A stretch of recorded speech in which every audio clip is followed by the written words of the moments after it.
Growing up, Erin Everett always struggled with her identity. We live in a rather religious conservative area here. But then she met Tori. Tori made her feel free to be herself. She was so much in love. Unfortunately, Erin's happiness wouldn't last. It was a home invasion. There was just blood everywhere. Erin was devastated. She's saying, why did they take Tori from me? Now, those closest to Erin and Tori share their reactions as police wondered, was it the jealous ex? I had bought her a ring. Did Erin have something to hide? You're contemplating moving back with him? Or did the collapse of a love triangle lead to a deadly decision? If I can't have her, no one will. Jerome, Pennsylvania, March 25th, 2011.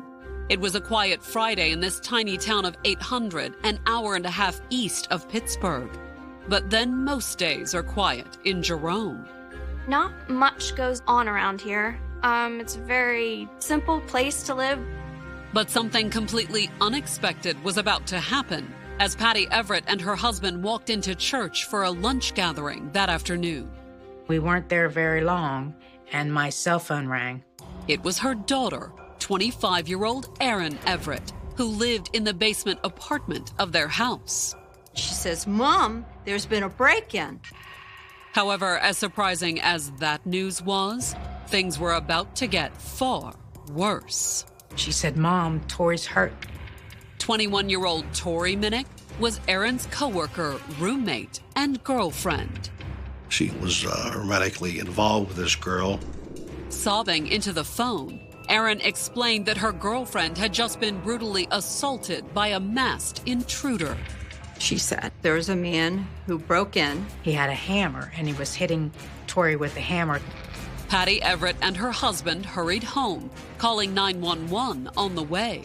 It was a home invasion type situation. Police rushed to the scene, but Erin's parents arrived first. And as they got out of the car, Erin came out the front door, and she had blood on her. Tori's blood, based on Erin's sobs. She's saying, why did they take Tori from me? Why did they do this? Afraid of what she would find, Erin's mother went downstairs into the apartment the young women shared. When I opened the basement door, I could see Tori's body laying at the bottom of the steps. She was naked, her face covered by a bloody blanket. My husband was on the phone talking to 911, and they were telling me to give her CPR. But when Erin's mom reached down to check Tori's pulse, I said, I think it's too late. Tori Minnick was dead, and the explanation for her murder lay hidden within Erin's distraught statement at the scene, asking why her first real love had been taken away.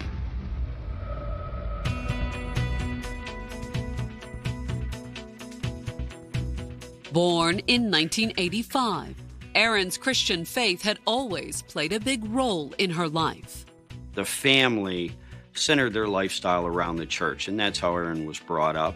And from an early age, she was active in the church's youth programs. Erin was in the choir. She was in a group called Hands of Praise, which did sign language to Christian songs. Not that being on stage was ever easy for Erin.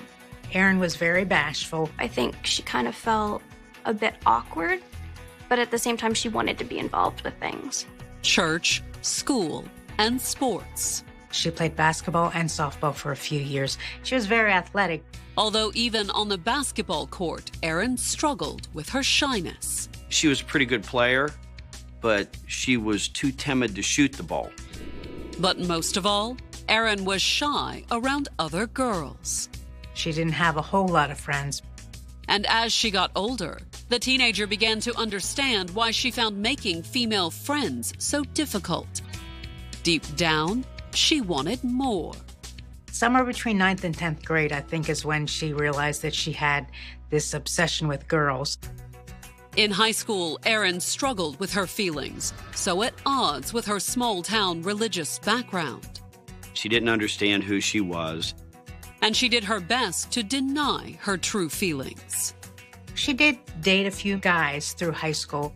After graduating, she even had a long-term relationship with a young man she met in the church youth group. By all accounts, he was a very nice young man. But after they got engaged, she realized that this isn't her sexuality. Erin broke off the engagement, and by 2010, she was 24 years old, single, and still living with her parents, more or less. Her father had renovated the basement in the family home into an apartment. She was making her own money, though, working as a certified nurse's aide at a home for the elderly.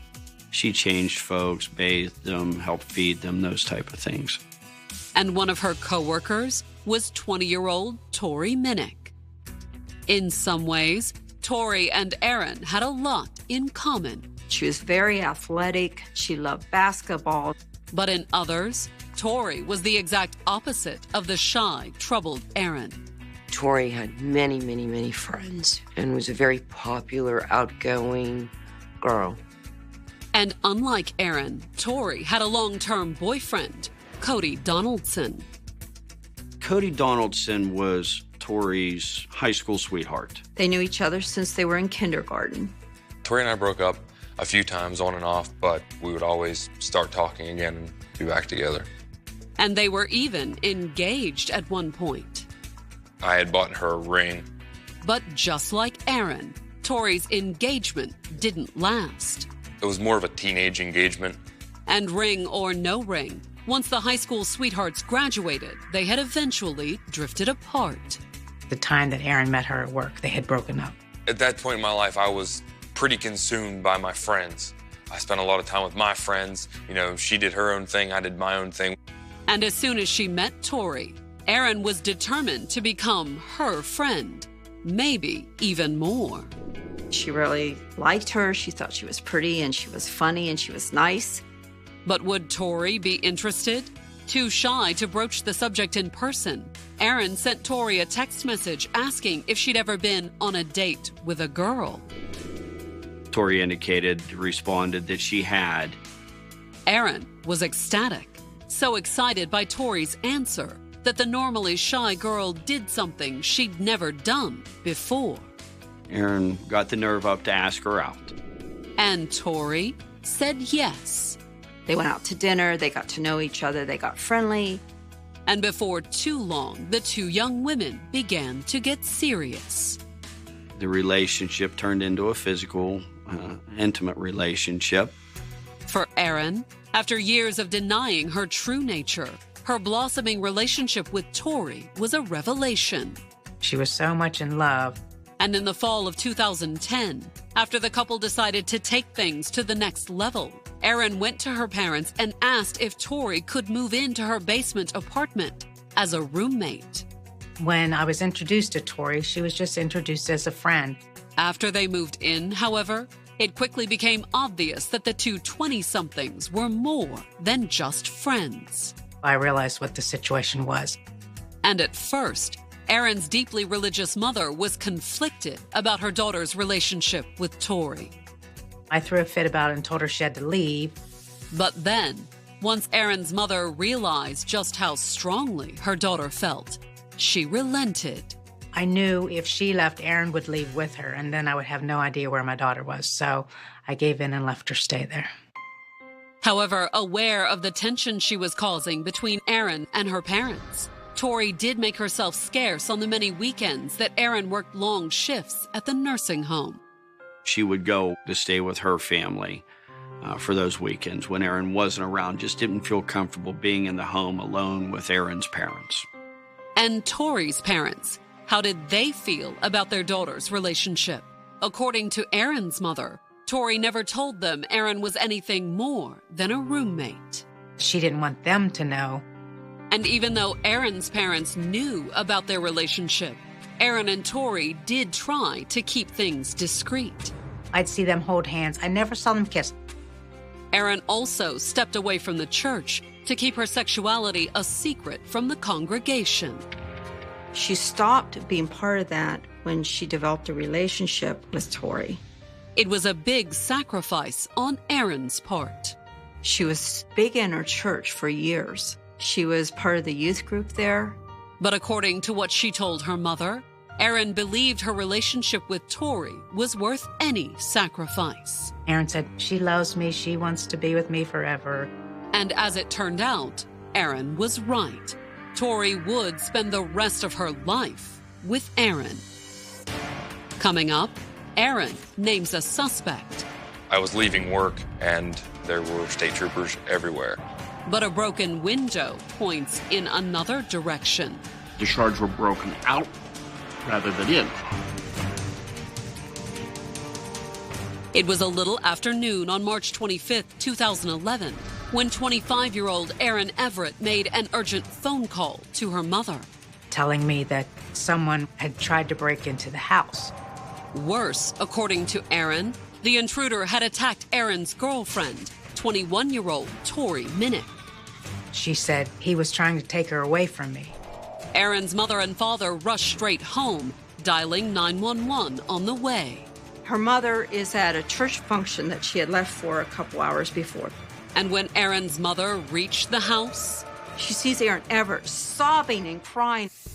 Tori was downstairs in the basement apartment the couple shared, sprawled at the bottom of the steps. There was just blood everywhere. And when Erin's mother reached down to check on her daughter's girlfriend, there was no pulse. When police and EMTs arrived at the scene a few minutes later, Erin's mother was back outside, desperately trying to comfort her devastated daughter. She was just crying, sobbing and sobbing. And she said, he took her away from me. Just who had taken Tori away, Erin couldn't say. She said she didn't know who it was. He had on a ski mask. And for the moment, that was all the investigators got from Erin. They had her taken to Conemaugh Memorial Hospital to get her checked out. Erin did have blood on her, and they didn't know if it was her blood or what. While Erin was taken to the hospital, the investigators started processing the crime scene. Upstairs, they found shattered glass. Erin Everett said this person broke through the glass in the door to come in. And downstairs in the basement, they found Tori's shattered body. Not only did it appear that she had been bludgeoned with a hammer, as Erin told her mother, Tori had also been shot. Twice in the head. It was actually the gunshot that killed Tori, not the bludgeoning. However, the fact that Tori's killer had also bludgeoned her could be a telling clue. That's usually a pretty good sign of an emotional animosity, hatred, nastiness toward the victim. In other words, Tori most likely knew her killer. And if Tori knew the killer, did Erin? Hoping for information, the investigators went to the hospital where Erin was being treated for her injuries. She was bruised, had bruises on her back. She'd been lucky, but while her physical injuries weren't serious, based on what she told the investigators, Erin had just been through a harrowing ordeal. In her interview at the hospital, Erin said that she and Tori had both worked late at the nursing home the night before and slept in that morning. Somewhere between 9 and 10 o'clock, Erin came up and said, "You guys gotta be quiet, we're trying to sleep." And according to Erin, she and Tori had still been asleep a little before noon when her parents left for a social function at church. We were going for lunch. But then at around noon, Erin said she was woken by the sound of breaking glass. The front glass on the door was shattered. And moments later, according to Erin, Tori's killer had burst into their basement apartment. The guy with the ski mask. He assaulted Tori Minnick. Erin said she had tried to pull the intruder off Tori, but he had pushed her away. Erin Everett said that she was hit on the back with something. And then the intruder had turned his attention back to Tori, saying, "If I can't have you, nobody will." The gun went off. According to Erin, she'd run and hid once she heard the gunshot, and Tori's killer had fled soon after, too. She saw him drive away. And according to Erin, she knew who it was, too. Tori's ex-boyfriend. She said, it was me. It was Cody Donaldson. She dated Cody Donaldson for almost 4 years throughout her high school years. And at one point, it appeared that the relationship would last even longer than that. They were engaged at one point. But then, before Tori had met Erin. That relationship fizzled out or dissolved or they broke up. Was it possible Cody had found out about Tori's current romance? The investigators couldn't rule it out.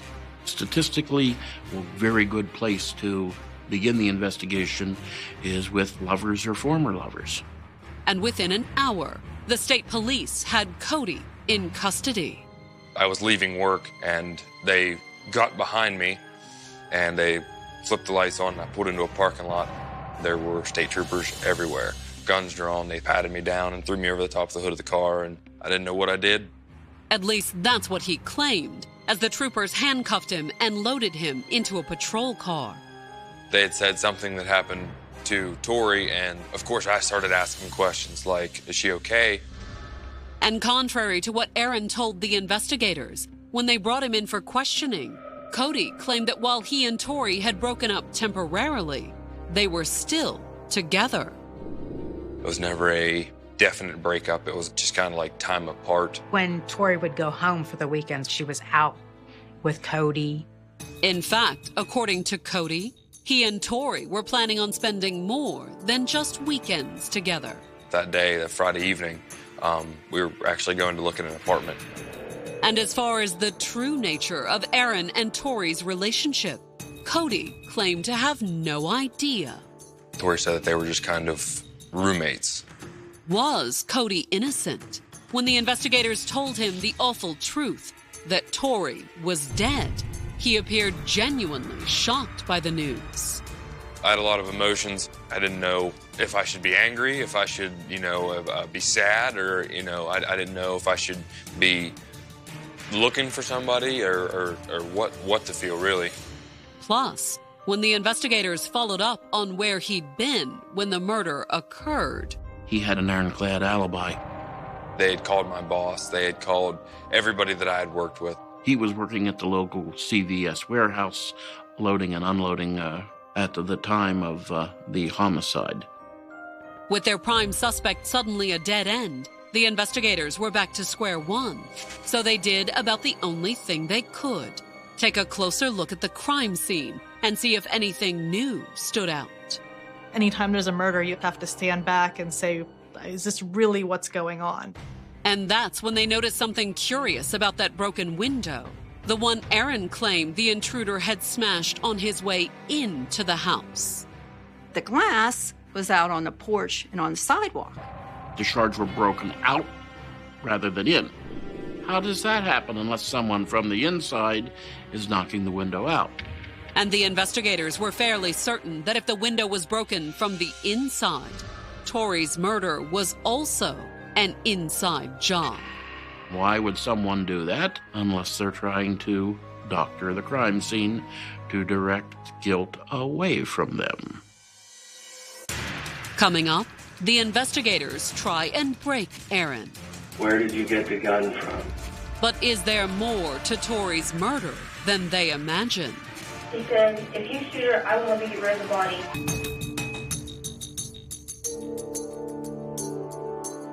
By the evening of March 25, 2011, investigators from both the township and state police were still processing the crime scene where 21-year-old Tori Minnick had been brutally murdered in the tiny community of Jerome, Pennsylvania. The neighbors were shocked. They never thought that something like that would happen on their street.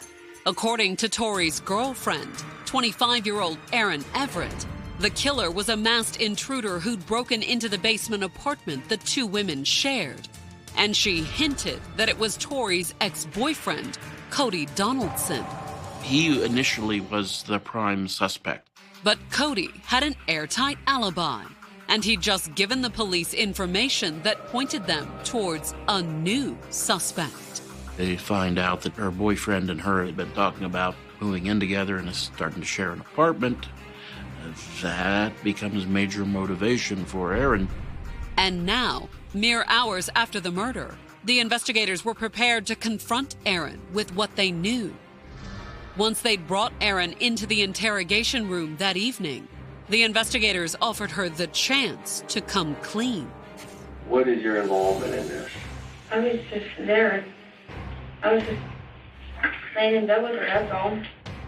She kept going with this story that someone broke in. The person I thought of was her ex-fiancé, Cody. Cody? And when they asked Erin if she might have had something to do with the murder, No. I love Tori. she also denied that she and Tori had been having any problems. Any arguments or fights like normal couples have, or just like everyday stuff like work, dogs. Certainly not anything to do with Tori leaving her for Cody. She ever contemplate moving back with him? No. But the investigators kept pressing. You need to tell us how this happened. Erin would give a little bit more of the information. This person that you're saying came into the house, it clearly did not happen like that, okay? So they asked her a more specific question. Where did you get the gun from? Erin's answer caught the investigators by surprise. It was upstairs. Finally, Erin made a full confession and told the investigator exactly what had happened that evening. Not only did Erin admit to getting the gun, she told the police she'd used it, too. At what point did it get so bad that you had to shoot her? I found out that she was talking to Cody. Although, according to Erin, that was what pushed her over the edge. She was still sleeping with Cody. And that made you mad because you're in love with her. She had admitted to the state police that she had actually murdered this girl. And then, in an eerily calm and emotionally detached way, Erin explained exactly how she'd done it. Was she awake when you shot her, or was she laying in bed sleeping? She lay in bed. And she was sleeping, right? Yeah. However, according to Erin, Tori didn't die immediately, despite being shot twice in the head. She was moaning and everything, and I felt bad. So she went and got a hammer. How many times did you hit her with a hammer? I think twice.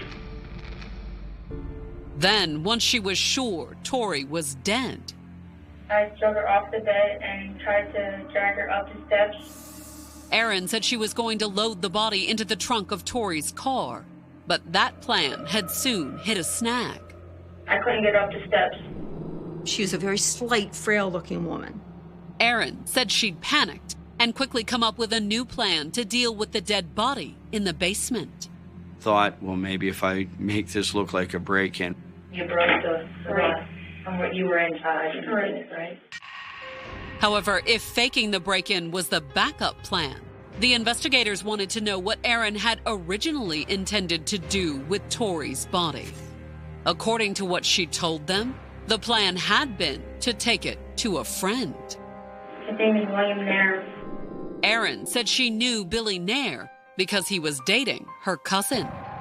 They became friends. They texted to each other all the time, and they talked about all kinds of things, including her problems with Tori Minnick.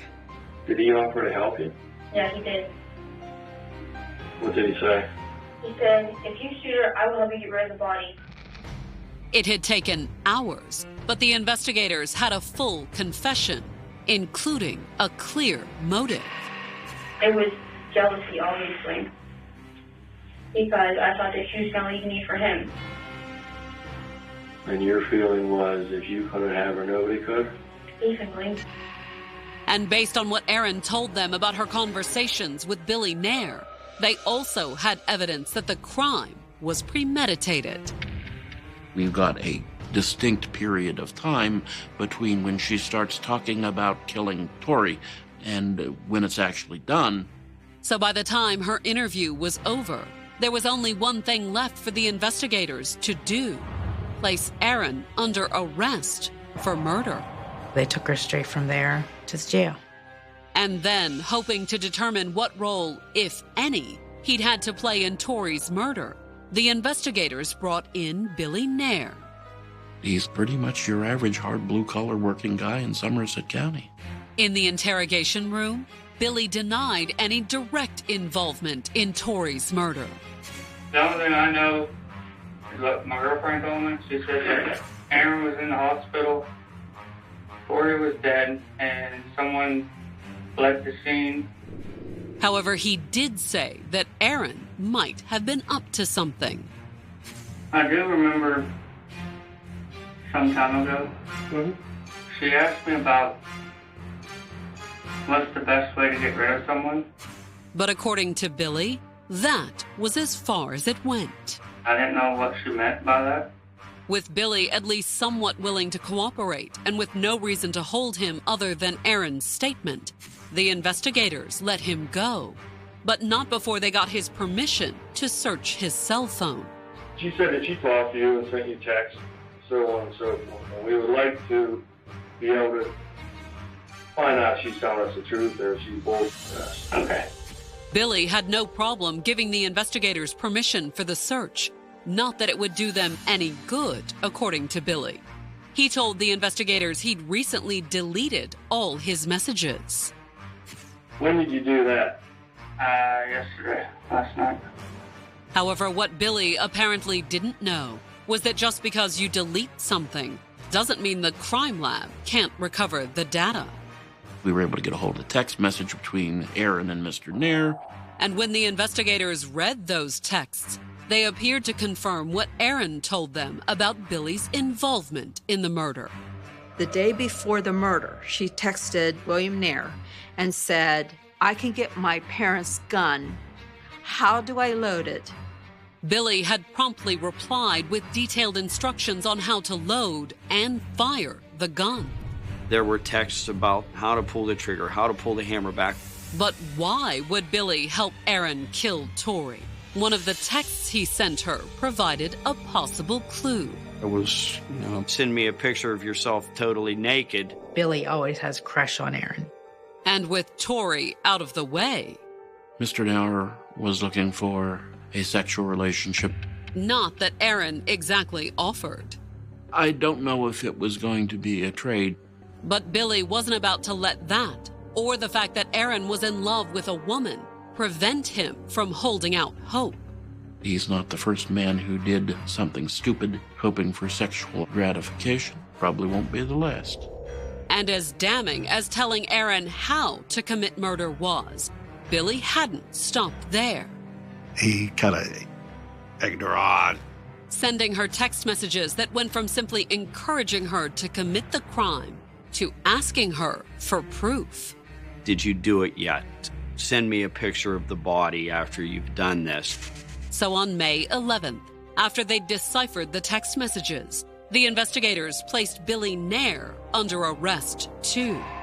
He was charged with conspiracy to commit homicide. Once in custody, the prosecutors quickly made a plea deal in exchange for his testimony. And then they went to Erin, explained that they had Billy and his incriminating texts, and made her a plea offer too. The plea offer was a plea of guilty to first-degree murder. And it carried a life sentence. Life imprisonment in the Commonwealth of Pennsylvania, life means life. There is absolutely no possibility for parole. The offer wasn't much in the way of a deal, since even the prosecutors admitted that the death penalty was never really on the table. Domestic cases involving domestic homicide don't readily fall within the death penalty range. So, with nothing to lose, she decided to take the case to trial. Erin wanted her story to come out. Coming up, at trial, the prosecution paints Erin as a cold-blooded killer. Hell hath no fury like a woman scorned. And the defense responds with a chilling accusation. It messed her up enough that she took that next step. On November 12, 2014, Erin Everett stood trial for murder in Somerset County, Pennsylvania. Charged with killing her girlfriend, Tori Minnick, in March of 2011, the 28-year-old had spent the last 3 years in jail, held without bail as she awaited trial. I was very surprised I went to trial. I figured they would get a guilty plea out of Erin. However, since it would have meant life in prison, Erin had rejected the prosecution's offer of a plea deal. She's younger, and to see her put away for life when her side of the story is not being heard was just unfathomable. She wouldn't be telling her story to a jury, though. When she walked into court that Wednesday morning, the box was empty. They did a non-jury trial, which for a murder case is extremely rare. Although considering she was accused of murdering her girlfriend, Erin no doubt had her reasons. We live in a rather religious conservative area here, and a judge may have a more cosmopolitan attitude than a jury of 12 individuals. But according to the prosecution's opening statement, Erin's relationship with Tori, especially Tori's decision to break it off and go back to her old boyfriend, was the sole motive for the murder. I guess Shakespeare was right when he said, "Hell hath no fury like a woman scorned." However, while her lover's rejection may have provided the motivation, the prosecutors argued that the murder was no crime of passion. Erin's text to her friend Billy Nair proved that, the prosecutors claimed.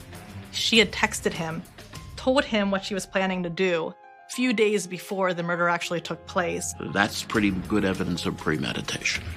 Billy had initially been charged with conspiracy, but as part of a plea agreement, prosecutors dropped the conspiracy charge and allowed him to plead guilty to lesser charges. And in exchange, he took the stand against Erin. His testimony indicated that he was giving information to Erin Everett. Nair's the one that told Erin Everett how to load the gun. He told her everything.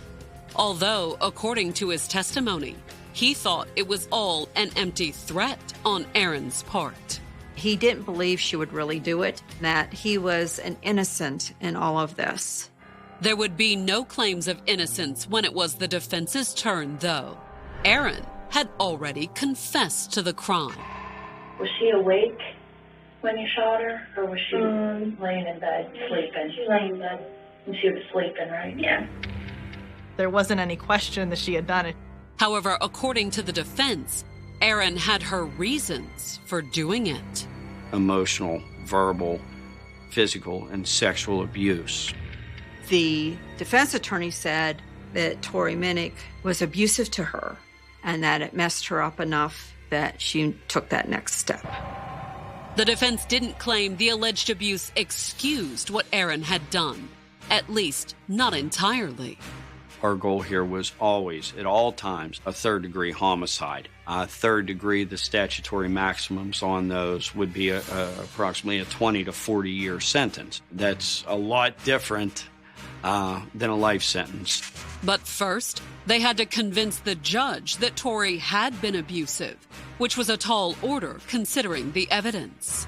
There were no police records, no arrest records, no domestic violence incident reports. And with good reason, according to Tori's boyfriend, Cody. Tori's not the type of person that she would engage in a conflict over nothing. If there was ever a physical altercation, it was not brought on by Tori.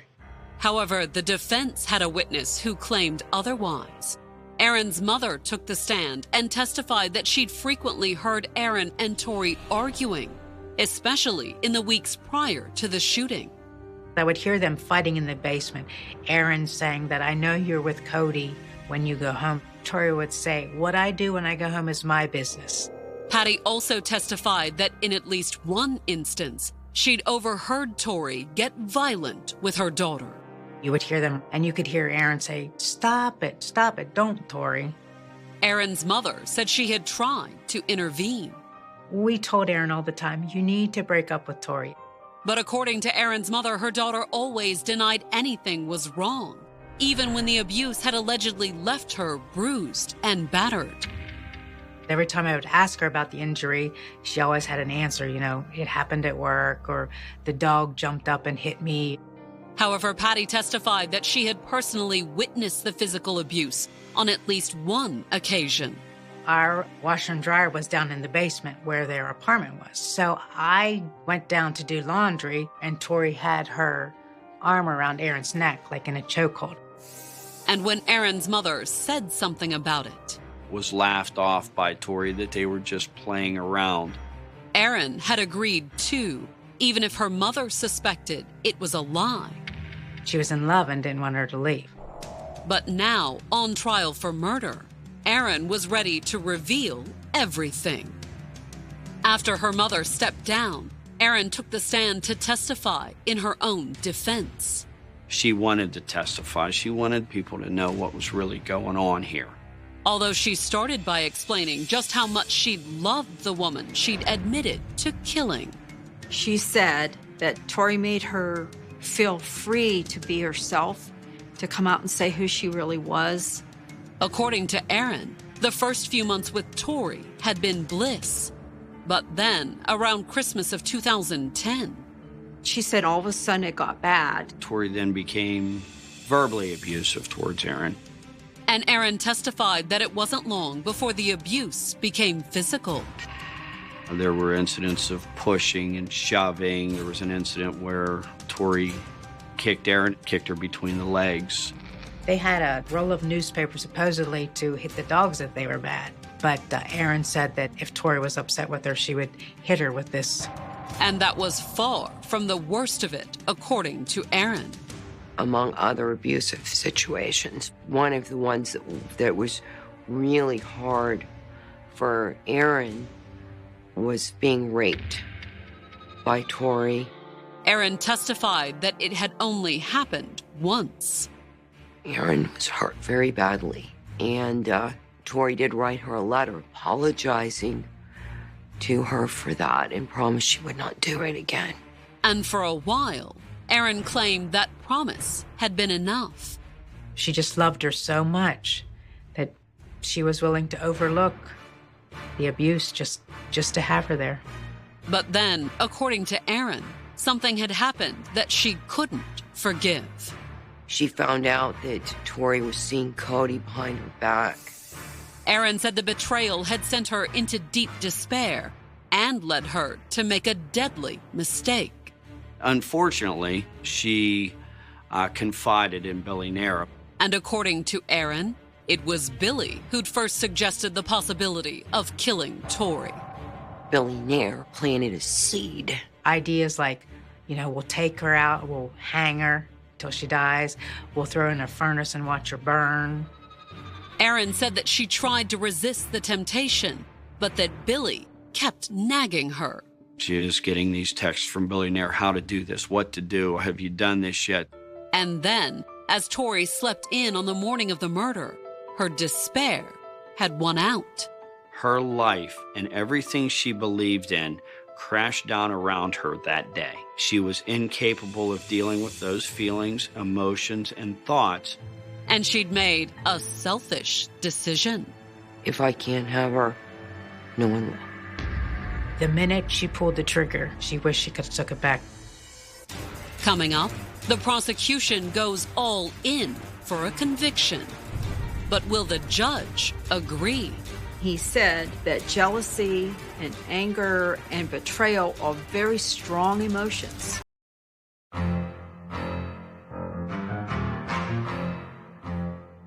On November 14th, 2014, the judge in Erin Everett's murder trial announced that he had decided on a verdict. The 28-year-old was charged with the March 2011 murder of her girlfriend, Tori Minnick. Erin wanted to go to a non-jury rather than a jury trial because the nature of the relationship may have been enough to sour a number of potential jurors, actual jurors, against Erin. And now, it was up to the judge to determine whether or not Erin was guilty. The prosecutor closed her case by saying Erin Everett planned it, did it, and is guilty of first-degree murder. It can be nothing else. The defense, on the other hand, said there were mitigating circumstances. the abuse that she testified to and the struggles that she went through in this relationship. He basically said this was a fragile girl, that she wasn't in her right mind when she did it. And even then, the defense claimed that Erin wouldn't have done it if not for her friend, Billy Nair. Billy Nair prompted her, egged her on, manipulated her. Would that be enough to give the judge pause? When he started to announce his decision, Erin had reason for hope. He said that jealousy and anger and betrayal are very strong emotions. But then, that she planned it and she was in her right mind when she did so. She is guilty of first-degree murder. And then, when the sentence was read, Erin's mother broke down in tears. How do you not show emotion when they say life without parole? But Erin didn't appear distraught about the outcome. It was just a blank stare. There was no emotion on her face at all. After her sentencing, Erin was transferred to the Pennsylvania State Women's Prison, where the former nurse's assistant had started on a new career. She's going to be training puppies to work with disabled people and blind people. She's also returned to the church. She says that she prays a lot for everything and she's hoping that things get better. However, while she's found a new purpose and welcomed religion back into her life, according to what Erin has told her attorneys, there's one void that she'll never be able to fill. She still misses Tori. She loves her. She's going to love her till the day she dies. That's what Erin says. But considering why she's in prison, Tori's old boyfriend wonders if Erin even knows what love is. She may think it's love. I don't know why you would do something like that if you love someone. It was selfish. I don't know how else to explain it.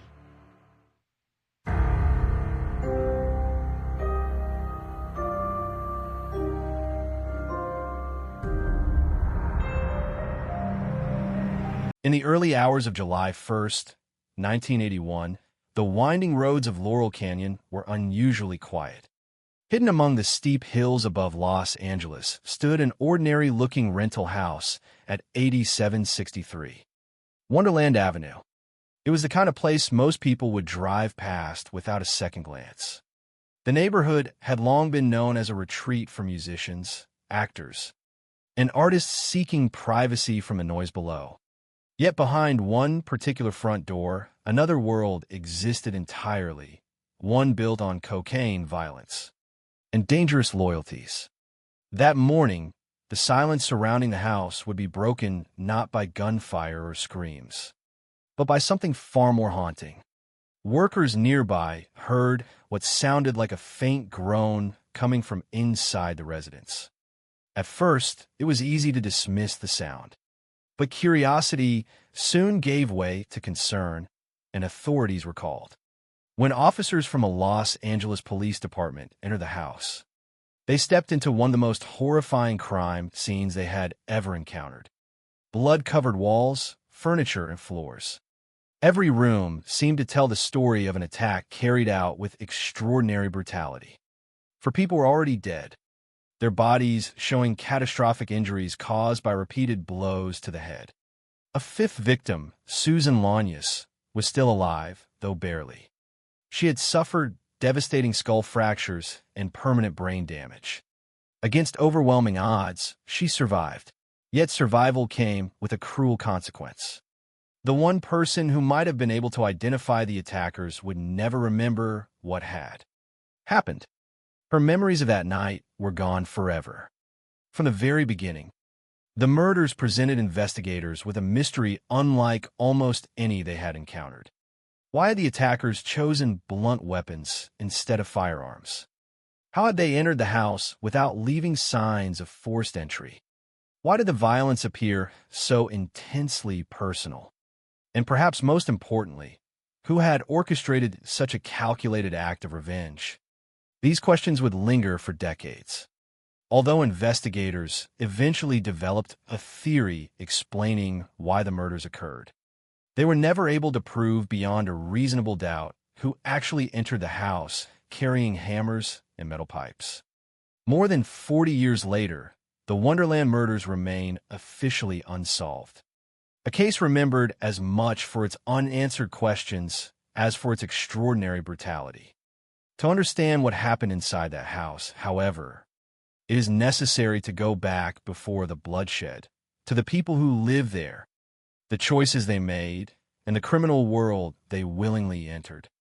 The victims were not random strangers brought together by coincidence. They were connected through an organization that law enforcement knew as the Wonderland Gang, a loosely organized group of cocaine dealers and armed robbers operating out of the house on Wonderland Avenue during the late 1970s and early 1980s. Unlike the rigid hierarchy of traditional organized crime families, the Wonderland Gang functioned more like a volatile partnership held together by money, drugs, and mutual benefit. Members lived together, worked together, and frequently committed crimes together. Their activities included trafficking cocaine, selling stolen property, collecting debts, and carrying out armed robberies against other drug dealers. They believed those victims would be unlikely to report crimes to the police, making them ideal targets. That calculation had worked often enough to reinforce a dangerous confidence. Inside the Wonderland house, everyday life revolved around cocaine. Drug use was common, weapons were readily available, and trust could disappear as quickly as a profitable opportunity appeared. It was an environment where alliances shifted easily and violence was never far away. At the center of the group stood Ronald "Ron" Lanyas, widely recognized as the gang's leader. Before entering the criminal underworld, Ron had served as a United States Marine. Those who knew him described him as intelligent, decisive, and capable of commanding respect. But they also described a man with an explosive temper and an unquestionable willingness to use violence whenever he believed it necessary. Firearms were a constant presence around him, and he reportedly viewed force not as a last resort, but as an effective solution to many problems. Ron's confidence extended beyond personal confrontations. He believed that robbing major drug dealers was not only profitable, but relatively safe because the victims themselves operated outside the law. In his view, criminals could rarely seek justice through legitimate channels without exposing their own illegal activities. It was a dangerous philosophy that had brought financial rewards in the past. Eventually, however, it would place him on a collision course with someone far more powerful than anyone in the Wonderland Gang anticipated. Standing beside Ron was William "Billy" Deverell, one of his closest associates and trusted partners. Billy shared many of Ron's characteristics. He was deeply involved in cocaine use, known for his volatile personality, and carried a reputation for settling disputes through intimidation or violence. Friends and associates understood that Billy was fiercely loyal to the gang, but that loyalty existed within a lifestyle dominated by addiction and constant risk. Living with Billy was Joy Miller, his girlfriend. Unlike some of the others, Joy's most significant role within the group was practical rather than strategic. She leased the Wonderland Avenue house in her own name, providing the gang with a base of operations while helping keep Ron's name away from official rental records. Although she was closely connected to the group's activities simply by living there, the house also became her home, a place where daily routines unfolded alongside criminal business. Another important member of the group was David Lind. Compared with Ron, Lind was regarded as more methodical when planning criminal operations, rather than relying solely on boldness. He preferred preparation and careful consideration before taking action. This difference in temperament would later become enormously significant because David Lind survived the events that unfolded. As one of the few central figures still able to describe the group's activities, his account became one of the key surviving perspectives on the Wonderland case. Tracy McCourt also belonged to the wider circle surrounding the gang, contributing to a network that blurred the boundaries between friendship, criminal partnership and shared dependence on drugs. Together, these individuals occupied a world where ordinary routines existed alongside extraordinary danger. Meals, conversations, and moments of relaxation took place in the same rooms where cocaine was stored. Stolen property exchanged hands, and plans for future robberies were discussed. The house itself reflected the instability of those living inside it. It served simultaneously as a residence, a meeting place, and the operational center for criminal activity. Every visitor potentially represented an opportunity, a threat, or both. Despite the risks, the members of the Wonderland Gang had grown accustomed to surviving in this environment. Success in previous robberies reinforced the belief that they understood the rules of the underworld better than anyone else.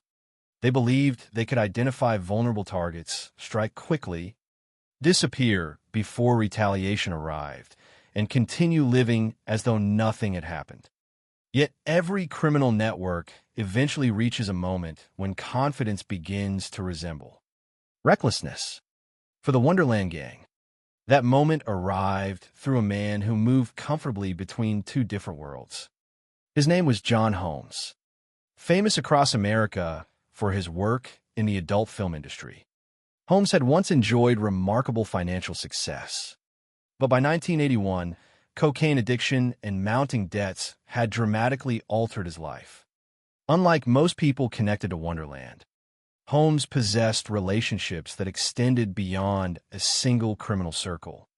He was a familiar face inside the Wonderland house, but he also spent time with one of Los Angeles's most influential organized crime figures, Eddie Nash. Holmes' ability to move between these two worlds would eventually transform him into the central figure in one of America's most enduring criminal mysteries. As the summer of 1981 approached, few could have imagined that these overlapping relationships were quietly setting the stage for a chain of events that would leave 4 people dead, one woman permanently scarred, and investigators searching for answers that remain incomplete to this day. By the summer of 1981, the lives of the people connected to the house on Wonderland Avenue had become intertwined in ways that would soon prove impossible to separate. At the center of that web stood a man whose public image could not have been more different from the violent criminal world surrounding him. John Holmes was one of the most recognizable figures in the American adult film industry. His name was known far beyond Los Angeles, and for years he had enjoyed a level of fame and financial success that few performers in his profession ever achieved. Yet behind the public persona, Holmes' life was steadily unraveling. The money that had once flowed freely had begun to disappear. Cocaine addiction had become a defining force in his daily existence, consuming not only his income but also his judgment. Mounting debts followed, and with them came increasing dependence on people who operated far outside the boundaries of the law. Holmes was no longer simply an entertainer living a glamorous lifestyle. He had become a man trying to survive from one day to the next, relying on connections that grew more dangerous with every passing month. What made Holmes unique was not merely his celebrity status, but his unusual position between two separate criminal circles. On one side stood the Wonderland Gang, whose members viewed him as a friend, an occasional companion, and someone who understood their world. On the other stood Eddie Nash, one of Los Angeles's most influential underworld figures. Holmes spent time with both groups, moving back and forth with remarkable ease. To those around him, he appeared capable of maintaining relationships that others could not. Yet such a position carried enormous risks. In criminal organizations, trust is often temporary, and loyalty is measured only until someone has something to lose. Holmes occupied a place where any conflict between these two worlds would inevitably place him in the middle. Eddie Nash was not an ordinary drug dealer. His influence extended across multiple businesses and criminal enterprises. Over the years, he had built a substantial empire through ownership of nightclubs, bars, massage parlors, gambling operations, and large-scale cocaine trafficking.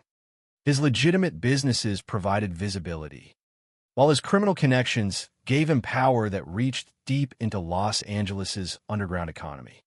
People who encountered Nash often described him as calm and calculating rather than impulsive. His reputation alone discouraged many from challenging him. Unlike the loosely organized Wonderland Gang, Nash maintained a network supported by resources, loyal associates, and experienced security. His residence reflected that reality. The house was heavily protected. Armed bodyguards were regularly present. Security systems and guard dogs added further layers of protection. Visitors were monitored carefully, and few outsiders possessed detailed knowledge of the property's layout. Among those few was John Holmes. Because Holmes visited Nash frequently, he became familiar with the routines inside the residence. He knew where people gathered, how security operated, and where valuable property was believed to be kept. According to later accounts summarized during the investigation, Holmes discussed these details with members of the Wonderland Gang during the final days of June 1981. David Lind later recalled conversations in which Holmes described large amounts of cash, cocaine, expensive jewelry, luxury watches, and other valuables located inside Nash's home. Holmes also reportedly knew practical details that only a frequent visitor would possess, including which doors were commonly used, where bodyguards usually stayed, and the general arrangement of the house. For experienced robbers, such as Ron Lanyas, this information represented an extraordinary opportunity. The Wonderland Gang had made a habit of targeting drug dealers because they believed such victims were reluctant to involve law enforcement. Success in previous robberies had reinforced their confidence, encouraging increasingly ambitious plans. Yet robbing Eddie Nash was fundamentally different from attacking an ordinary dealer. Nash was wealthier, more connected, and far more capable of retaliation. David Lind immediately recognized the danger. According to the information later provided during the investigation, Lind strongly opposed the idea of robbing Nash. His objection was straightforward. Attacking someone with Nash's influence would almost certainly provoke retaliation. In the criminal world, reputation mattered as much as money. Allowing such a robbery to go unanswered could weaken Nash's authority and encourage future attacks by others. Lind understood that if the robbery succeeded, survival afterward might prove far more difficult than the crime itself. Ron Lanyas saw the situation differently. To him, the potential reward outweighed the risk. Holmes' knowledge suggested that enormous quantities of cash and drugs could be taken quickly before anyone organized a response. Previous successes had convinced Ron that careful planning and decisive action could overcome even significant obstacles. The fact that Nash was feared only made the prize appear greater. If they succeeded, the gang would obtain not only wealth, but also a reputation for daring that few others could match. Ultimately, Ron's confidence prevailed. Plans moved forward despite Lind's concerns.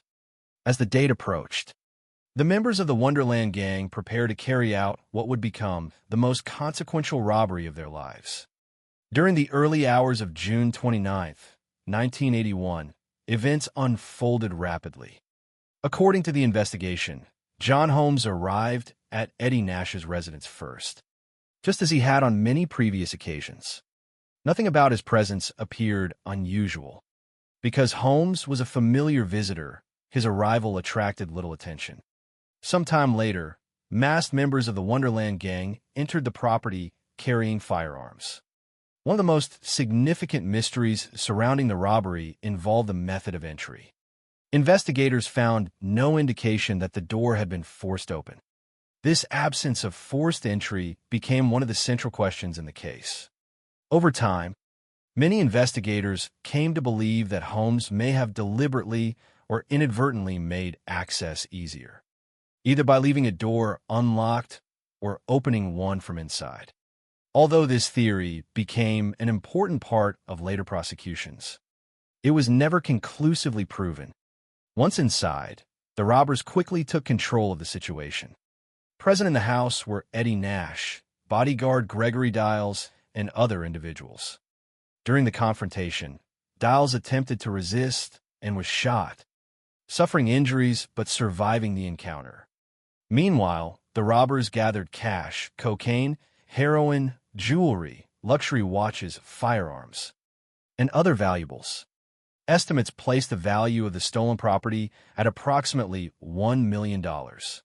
Although some later sources suggested the actual amount may have been significantly lower.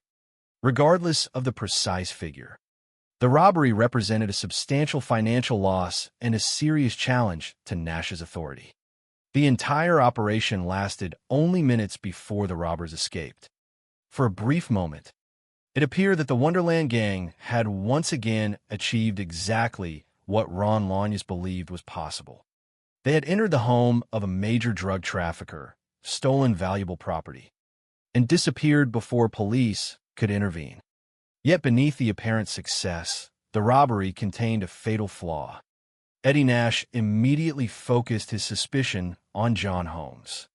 From Nash's perspective, very few people possessed the detailed knowledge necessary to organize such an attack. Holmes' familiarity with the residents made him an obvious suspect. Whether Holmes had intentionally assisted the robbery or merely appeared guilty because of his connections, the distinction mattered little. In the violent logic of organized crime, suspicion alone could carry deadly consequences. As investigators later reconstructed the timeline, the robbery marked the point at which every person connected to Wonderland Avenue unknowingly crossed into irreversible danger. The stolen property could potentially be replaced. Money could be earned again. Reputation, however, demanded a different response. Within criminal organizations built upon fear and authority, allowing such an attack to go unanswered threatened more than financial loss. It threatened power itself. Somewhere in Los Angeles, while members of the Wonderland Gang believed they had completed another successful robbery, events were already moving beyond their control.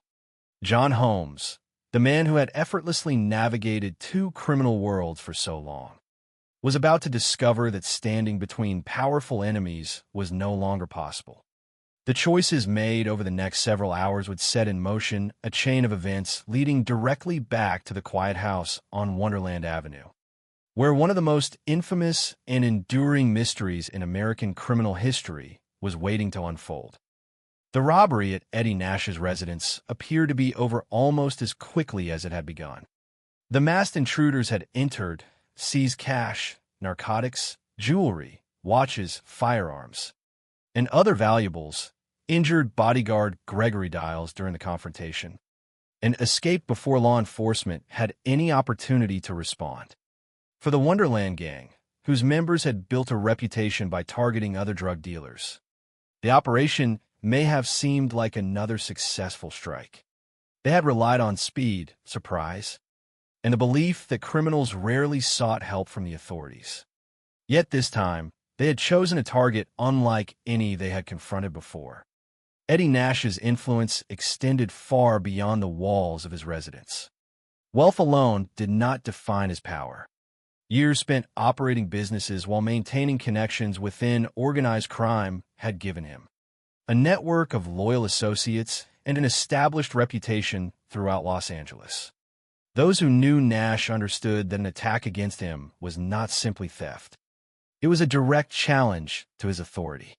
Within the criminal underworld, reputation could be as valuable as money itself. If someone could rob one of the city's most influential figures without consequence, others might begin to question the reach of his power. Investigators would later conclude that this reality provided a powerful motive for retaliation. According to the information developed during the investigation, Nash almost immediately focused his attention on one individual, John Holmes. From Nash's perspective, Holmes occupied a unique position.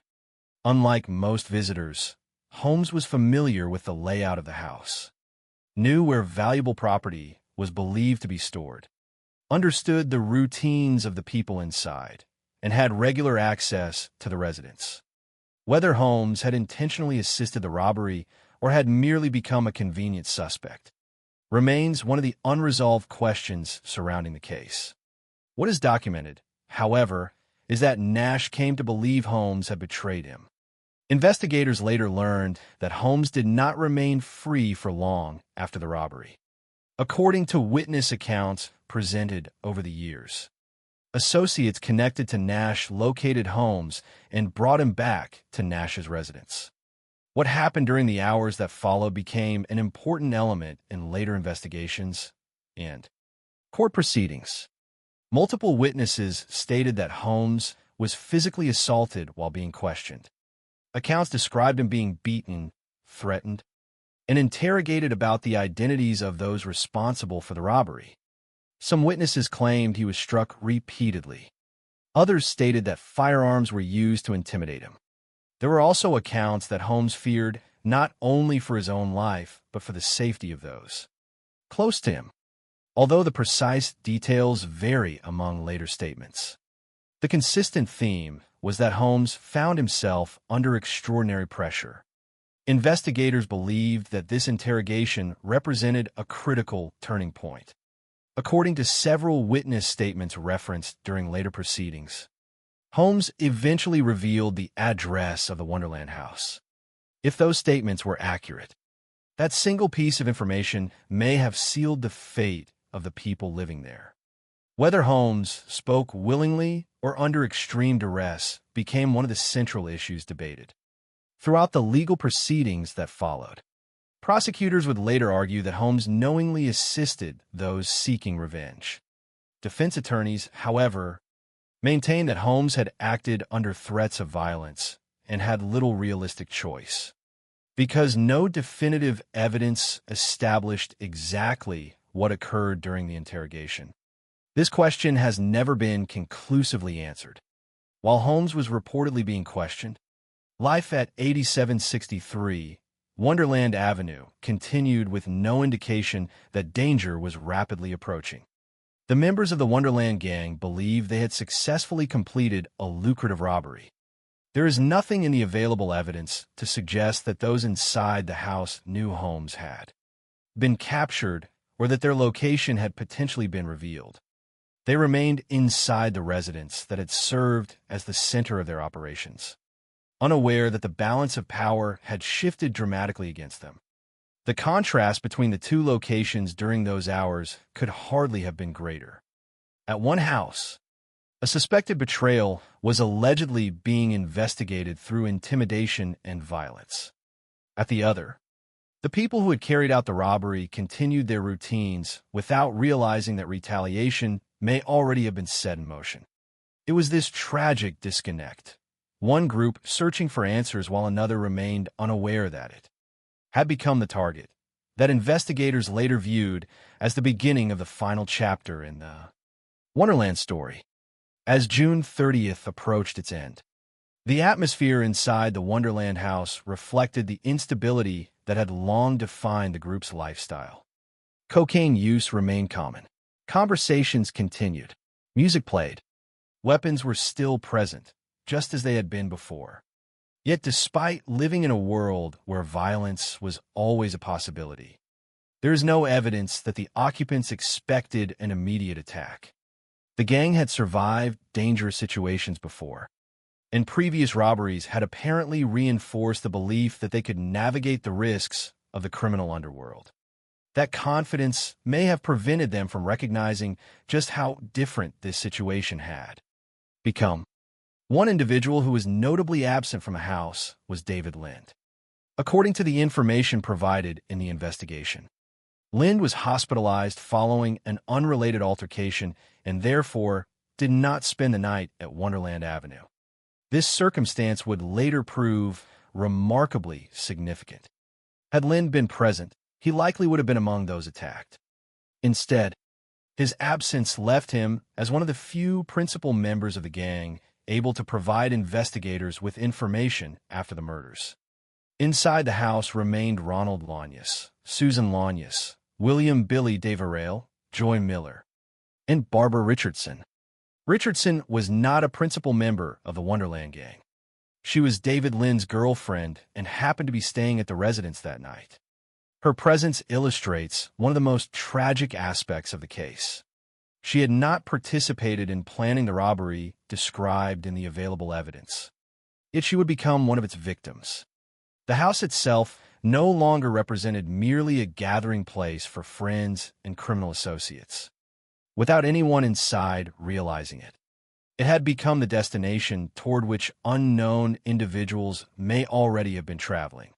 Investigators would later focus considerable attention on the manner in which the attackers entered the residence. Unlike many violent home invasions, there was no evidence of forced entry. Doors had not been broken open. Windows showed no signs of violent intrusion. This absence of damage immediately suggested that whoever entered either possessed access to the house or was allowed inside voluntarily. That detail became one of the strongest pieces of circumstantial evidence supporting the prosecution's theory regarding Holmes' possible involvement. If Holmes had indeed revealed the address after being interrogated, investigators believed he may also have assisted the attackers by facilitating entry into the house. However, because no surviving eyewitness could confirm exactly how the attackers gained access, this remained an inference rather than a proven fact. Susan Lanyas, the only survivor, suffered catastrophic brain injuries that erased all memory of the attack. The other occupants died during the assault. Consequently, the most important first-hand testimony was forever lost. This absence of direct evidence would haunt investigators for decades. It also explains why so many questions remain unanswered despite the considerable amount of circumstantial evidence gathered over the years. As midnight passed and the first hours of July 1st, 1981 began, nothing outwardly distinguished the Wonderland house from any other residence in the quiet hills of Laurel Canyon. The lights eventually dimmed. Conversations faded. Some of those inside went to sleep believing they had escaped the consequences of one of the boldest robberies ever carried out against a major Los Angeles drug trafficker. They had no way of knowing that investigators would later describe what happened next as one of the bloodiest crime scenes in the history of the Los Angeles Police Department. Sometime around 3 o'clock that morning, unknown individuals approached the house on Wonderland Avenue. Whether they carried hammers, steel pipes, or other heavy blunt objects from the beginning, whether they expected resistance, and whether they believed anyone might survive remain questions without definitive answers. What is certain is that by sunrise, for people will be dead, one woman would be left with permanent injuries and no memory of the attack. And one of America's most enduring unsolved murder cases would have begun. Sometime between approximately 3 and 4 o'clock on the morning of July 1st, 1981, the quiet stillness surrounding 8763 Wonderland Avenue came to an end. The neighborhood itself gave little indication that anything unusual was about to happen. Laurel Canyon remained one of Los Angeles's most secluded residential areas. Its winding roads and hillside homes offering privacy from the city below. Yet inside one modest rental house, several people slept without realizing they had become the targets of what investigators would later believe was a carefully planned act of retaliation. According to the evidence gathered after the crime, one or more vehicles arrived near the residence during those early morning hours. Investigators later concluded that at least 3 individuals were likely involved in the attack. Exactly how many entered the house has never been established with certainty, and no surviving witness could identify them.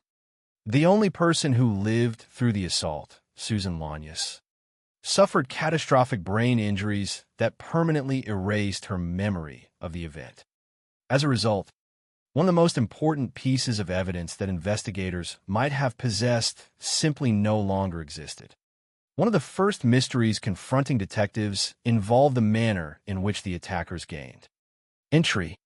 Officers carefully examined the doors and windows after securing the scene, searching for evidence that the residence had been forced open. They found none. There were no broken locks, no shattered glass, and no obvious indications that anyone had violently entered the house. This observation immediately suggested that the attackers either possessed a key, were admitted by someone inside, or entered through an unlocked door. Although investigators considered multiple possibilities, the absence of forced entry became one of the most significant facts in the entire case. It supported the theory that the killers were familiar with the house, and perhaps even expected. Whether that familiarity resulted from information provided by John Holmes or through some other means has never been proven. But the condition of the entryway strongly indicated that the assault began without the noise and confusion normally associated with a forced home invasion. Once inside, the attackers did something that surprised investigators even more. They did not rely on firearms to carry out the killings. Instead, according to the physical evidence recovered from the scene, they used blunt weapons, including a hammer, a steel pipe, or other heavy metal objects capable of causing devastating head injuries. Investigators later suggested that the decision to use blunt instruments rather than guns may have been intended to avoid attracting attention in the quiet residential neighborhood. Gunshots would almost certainly have awakened nearby residents and prompted immediate emergency calls. Blunt weapons, while requiring far more direct physical violence, allowed the attack to unfold with far less noise. Whatever the reasoning, the choice contributed to the extraordinary brutality that followed. Ronald "Ron" Lanyus, recognized as the leader of the Wonderland Gang, appears to have been among the first victims. He was found in his bed, where investigators concluded he had been attacked while sleeping or immediately after being awakened. The injuries documented during the investigation demonstrated repeated blows to the head. Rather than a single strike, the attack continued multiple times, causing catastrophic trauma. Detectives believe the violence reflected an intention not simply to incapacitate the victim, but to ensure death. The severity of Ron's injuries stood as one of the clearest indications that this was not a robbery gone wrong or an impulsive assault. The attackers appeared determined to leave no possibility of resistance. William "Billy" Deverell also suffered repeated blows to the head. His body was discovered in a bedroom, positioned against a television cabinet. Like Ron, Billy's injuries were described as devastating. The extensive trauma indicated that considerable force had been used repeatedly. Investigators found no evidence suggesting a prolonged struggle that extended throughout the house. Instead, the available evidence indicated that the attackers moved quickly from victim to victim, striking with overwhelming violence before their targets had meaningful opportunities to defend themselves. Billy's death reinforced investigators' belief that the assault had been organized rather than spontaneous. Joy Miller, Billy's girlfriend and the woman who had leased the Wonderland house in her own name, was found dead on a bed. A hammer remained near her body, becoming one of the most significant pieces of physical evidence recovered from the crime scene. The presence of the weapon underscored the brutal nature of the killings. Joy's death also highlighted another tragic aspect of the case. Although she was connected to the Wonderland Gang through her relationship with Billy and by providing the residence that served as the group's headquarters, she was not identified in the investigation as one of those who had planned the robbery of Eddie Nash's residence. Nevertheless, she became one of its victims. Barbara Richardson, David Lynn's girlfriend, had been staying overnight in the house. Unlike several of the other occupants, she was not considered a principal member of the Wonderland Gang. According to the available information, she was sleeping on a sofa in the living room when the attack occurred. Investigators determined that she too suffered fatal blunt force injuries to the head. Her death remains one of the most heartbreaking aspects of the case, because she happened to be in the house on that particular night. Had she chosen to sleep elsewhere, she almost certainly would not have become involved in one of Los Angeles's most infamous unsolved murder cases. Susan Lanyas, Ron's wife, endured injuries almost as severe as those sustained by the victims who died. She was struck repeatedly in the head, suffering extensive skull fractures and permanent brain damage. At some point during the assault, she also lost part of one finger. Despite the overwhelming injuries, Susan remained alive after the attackers left the house. Exactly how she survived when 4 others did not remains unknown. Investigators have never determined whether the attackers mistakenly believed she had already died, or whether circumstances caused them to leave before completing the assault. Whatever the explanation, Susan's survival represented both a miracle and a tragedy. Medical treatment ultimately saved her life, but the neurological damage proved irreversible. She permanently lost all memory of the events surrounding the attack, leaving investigators without the testimony they desperately needed. After the violence ended, silence returned to Wonderland Avenue. The attackers departed, leaving behind a scene unlike almost any officers from the Los Angeles Police Department had previously encountered. Hours passed before anyone realized something was wrong. Later that morning, workers at a neighboring residence heard faint sounds coming from inside the house. The noises were weak enough that they might easily have gone unnoticed, but concern eventually prompted them to contact authorities. Their decision almost certainly saved Susan Lanyas' life. When officers entered the residence, they immediately recognized the extraordinary scale of the violence. Blood-covered walls, furniture, floors, and bedding throughout the house. The rooms had also been ransacked. Investigators observed that 2 bedrooms appeared to have been searched, though determining precisely what, if anything, had been removed proved difficult. This raised another important question. Had the attackers entered solely to kill? Or had they also intended to recover property stolen during the robbery of Eddie Nash's residence 2 days earlier? Detectives were unable to answer that question conclusively. The disordered condition of the house suggested that the intruders had looked through personal belongings. But whether this occurred before or after the killings remained uncertain. Medical examinations later confirmed that the victims had died primarily from multiple blunt force injuries to the head. The repeated nature of the wounds indicated that the attackers had continued striking well beyond the point necessary to disable their victims.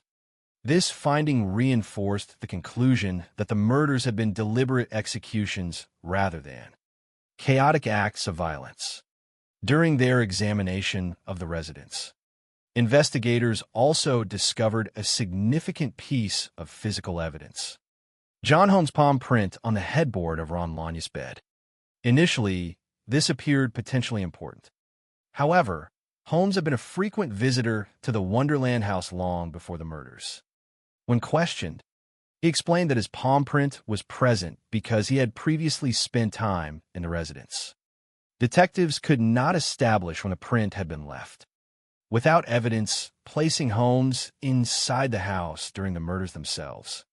The palm print could not prove his participation in the crime. Nevertheless, it became one of the most discussed pieces of evidence throughout the investigation and later court proceedings. As investigators documented the scene and began reconstructing the timeline, one conclusion became increasingly apparent. The attack had not been random. The killers appeared to know exactly where their victims were located, entered without forcing their way inside, and carried out the assault with remarkable efficiency. Yet despite the horrifying clarity of the physical evidence, the identity of the people who wielded the hammer and metal pipe remained unknown. The house on Wonderland Avenue had yielded a devastating story of violence, but it had not revealed the names of those responsible. That unanswered question would dominate every stage of the investigation that followed, leading detectives through years of conflicting testimony, courtroom battles, and unresolved suspicion. While the central mystery remained frustratingly beyond the reach of definitive proof, the discovery of the murders at 8763 Wonderland Avenue immediately launched one of the most challenging investigations the Los Angeles Police Department had faced in years. Detectives confronted a crime scene that clearly reflected planning, determination, and extraordinary violence. Yet the very people most capable of explaining what had happened were either dead or unable to provide reliable testimony. For victims had been killed, the lone survivor had suffered permanent memory loss, and nearly every individual connected to the case lived within a criminal world shaped by cocaine trafficking, armed robbery, and deeply divided loyalties. From the outset, investigators understood that solving the case would require navigating conflicting statements, unreliable witnesses, and evidence that often suggested possibilities rather than certainty. The physical evidence established several important facts. There were no signs of forced entry, indicating that whoever entered the house likely did so through an unlocked door with a key, or after being admitted by someone inside. The victims had been attacked with blunt instruments, including a hammer and a metal pipe or another heavy object, rather than firearms. 2 bedrooms had been ransacked, suggesting that the intruders may have searched the residence while carrying out the assault. Most significantly, the victims had suffered repeated blows to the head, demonstrating that the attackers intended to leave no survivors. Yet despite these observations, the evidence did not identify the individuals responsible. Investigators, therefore, turned their attention toward motive. In that respect, the timing of the murders appeared impossible to ignore. Only 2 days earlier, members of the Wonderland Gang had allegedly robbed Eddie Nash, taking large amounts of cash, narcotics, jewelry, firearms, and other valuables from his residence while wounding his bodyguard, Gregory Dials. Detectives believe the robbery fundamentally changed the balance of power within Los Angeles's criminal underworld. Nash was not simply another drug dealer. According to the investigation, he controlled a significant criminal enterprise and maintained extensive influence through his businesses and organized crime connections. From the investigators' perspective, the murders strongly resembled an act of retaliation designed not only to punish those responsible for the robbery, but also to restore Nash's reputation after such a direct challenge. This theory gradually became the central framework through which detectives interpreted nearly every piece of evidence they collected. One individual quickly emerged as the most controversial figure in the investigation: John Holmes. Holmes occupied a unique position because of his relationships with both the Wonderland Gang and Eddie Nash. His familiarity with Nash's residence had allegedly provided information that made the robbery possible. According to later witness statements, Holmes had also been captured, beaten, and interrogated after the robbery before eventually revealing the address of the Wonderland house. If those accounts were accurate, investigators reasoned that Holmes had become the bridge connecting the robbery directly to the subsequent murders. Detectives also focused on the fact that there was no evidence of forced entry at Wonderland Avenue. This observation supported a theory that someone familiar to the occupants either opened the door or facilitated access for the attackers. Prosecutors would later argue that Holmes himself performed this role. According to their reconstruction, Holmes accompanied the killers to the house and led them inside before the murders began. This interpretation was strengthened, in their view, by the discovery of Holmes' palm print on the headboard in Ron Lanya's bedroom. Although Holmes acknowledged that the print belonged to him, he insisted it had been left during an earlier visit because he had frequently spent time at the residence. Detectives could not establish precisely when the print had been deposited. Consequently, while the evidence confirmed Holmes had been inside the house at some point, it did not establish that he was present during the murders. The distinction proved critically important. As investigators continued interviewing witnesses, they encountered another major obstacle: Many of the people with knowledge of the Wonderland Gang's activities were themselves involved in illegal drug trafficking or suffered from severe cocaine addiction. Statements frequently conflicted with one another. Memories changed over time. Some individuals refused to cooperate, while others had obvious reasons to minimize their own involvement in criminal activity. Detectives found themselves attempting to reconstruct a complex sequence of events using testimony from people whose credibility would inevitably be challenged in court. The situation became even more difficult because Susan Lanyas, the only survivor of the attack, could provide no assistance. Her injuries had permanently erased her memory of the night. Doctors confirmed that she had suffered devastating neurological damage. She had lost part of her skull, sustained permanent brain injury, and lost part of one finger during the assault. Although she survived physically, she could not identify attackers, describe how they entered the house, or explain what had occurred in the moments before the violence began. Investigators effectively lost the only eyewitness capable of answering many of the case's most important questions. Despite these limitations, prosecutors eventually concluded that sufficient circumstantial evidence existed to bring charges against John Holmes. In 1982, Holmes was placed on trial for 4 counts of murder. The prosecution presented a theory built not upon direct eyewitness testimony, but upon the broader chain of events reconstructed during the investigation. According to prosecutors, Holmes had betrayed Eddie Nash by helping members of the Wonderland Gang rob his residence. After being captured and questioned, Holmes allegedly cooperated with those seeking revenge. Prosecutors argued that Holmes subsequently accompanied the attackers to Wonderland Avenue, led them into the house, and remained present while the murders were committed. Their case relied heavily on the sequence connecting the robbery, Holmes' interrogation, the absence of forced entry, and Holmes' familiarity with both locations. Although compelling as a narrative, the prosecution still faced a fundamental problem. There was no physical evidence proving Holmes had participated directly in the killings. No witness could place him inside the house during the attack. Susan Lanyas remembered nothing. The palm print established only that Holmes had previously visited the residence. As the trial unfolded, the defense emphasized these weaknesses repeatedly. Holmes' attorneys argued that the prosecution's theory depended upon assumptions rather than proof. They maintained that Holmes had himself become a victim after the robbery because he was beaten and threatened by Nash's associates. According to the defense, Holmes acted under extreme coercion. If he revealed information or assisted anyone, it was because he feared for his own life and the safety of those close to him. They argued that being forced to cooperate under threat was fundamentally different from voluntarily participating in murder. More importantly, they stressed that prosecutors could not demonstrate beyond a reasonable doubt that Holmes entered the house during the killings or actively assisted the attackers. After approximately 3 weeks of testimony and argument, the case went to the jury. Ultimately, the jurors concluded that the available evidence was insufficient to support convictions for murder.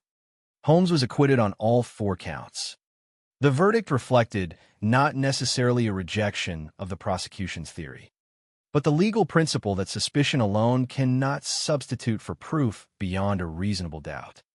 For investigators, the acquittal represented a major setback. They continued to believe they understood the broad outline of what had occurred, yet they lacked the definitive evidence required by the criminal justice system. The case did not end with Holmes' acquittal. In 1988, Holmes died from complications related to AIDS. After his death, his first wife, Sharon Holmes, publicly revealed a statement that reignited interest in the Wonderland murders. According to Sharon, Holmes returned home on the morning of the murders wearing clothes stained with blood. She claimed he told her that he had led 3 men into the Wonderland house and then witnessed them killing the occupants with hammers. If accurate, the statement appeared to support much of the prosecution's earlier theory. Yet from a legal perspective, it arrived far too late and remained deeply problematic. Sharon's account described what Holmes had allegedly told her privately. It was therefore hearsay rather than direct evidence. Holmes himself was no longer alive to confirm, deny, or explain the statement. Because the alleged confession could not be tested through cross-examination or supported by independent physical evidence. It lacked the legal foundation necessary to reopen the case or establish criminal responsibility. Investigators regarded the account as significant, but not decisive. Even after Holmes' death, the central mystery remained unresolved. Attention gradually shifted back toward Eddie Nash. Prosecutors believed the murders had been carried out as retaliation for the robbery and suspected Nash had authorized the attack. In 1990, Nash and Gregory Diles were brought to trial. Prosecutors alleged that Nash had ordered revenge against the Wonderland gang after the robbery of his residence. The trial revealed just how difficult it remained to transform suspicion into legally admissible proof. Witness credibility continued to present enormous challenges. Physical evidence identifying the actual killers was still absent. At the conclusion of the proceedings, the jury could not reach a unanimous decision. 11 jurors reportedly favored conviction, while one opposed it, resulting in a hung jury. A second trial followed in 1991. Once again, however, prosecutors were unable to establish guilt beyond a reasonable doubt, and both Nash and Diles were acquitted.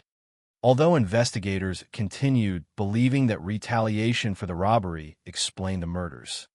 The courtroom once again demonstrated the difference between a persuasive theory and evidence capable of supporting a criminal conviction. The Wonderland murders had become more than a homicide investigation. They had evolved into a legal and investigative puzzle in which nearly every major conclusion rested upon circumstantial evidence, incomplete testimony, or statements that could not be fully verified. Each new development seemed to strengthen the overall narrative while simultaneously falling just short of the certainty required to identify. In a court of law, the people who entered the house on Wonderland Avenue during the early morning hours of July 1st, 1981. Although the criminal trials of John Holmes, Eddie Nash, and Gregory Diles ended without murder convictions, the Wonderland murders refused to disappear from public attention. Investigators, journalists, and researchers continued to revisit the case, convinced that the broad outline of what had happened was becoming increasingly clear even if the identities of the individuals who had carried out the killings remained legally unproven. As the years passed, the investigation entered a new phase, one shaped not by dramatic discoveries at the crime scene, but by federal inquiries, later witness statements, in an effort to understand why one of the most notorious multiple homicides in Los Angeles history had proven so resistant to resolution. One of the central difficulties remained unchanged from the beginning. Nearly everyone connected to the case came from a world dominated by organized crime, drug trafficking, addiction, and violence. Many potential witnesses had participated in criminal activity themselves. Others had powerful reasons to avoid cooperating with law enforcement. Some statements changed over time, while others emerged years after the murders had occurred. Every new account had to be weighed against questions of credibility, memory, and personal motivation. Detectives often found themselves in the difficult position of evaluating testimony from individuals whose lifestyles made independent verification extremely challenging. This environment did not necessarily mean every statement was false, but it made establishing the truth beyond a reasonable doubt extraordinarily difficult. The absence of reliable eyewitness testimony continued to overshadow every aspect of the investigation. Susan Launius remained the only survivor of the attack. Yet the severe injuries she suffered deprived investigators of what could have been the most important evidence in the entire case. Doctors had managed to save her life after she sustained devastating skull fractures. permanent brain damage, the loss of part of her skull, and the loss of part of one finger. Physically, her survival was remarkable.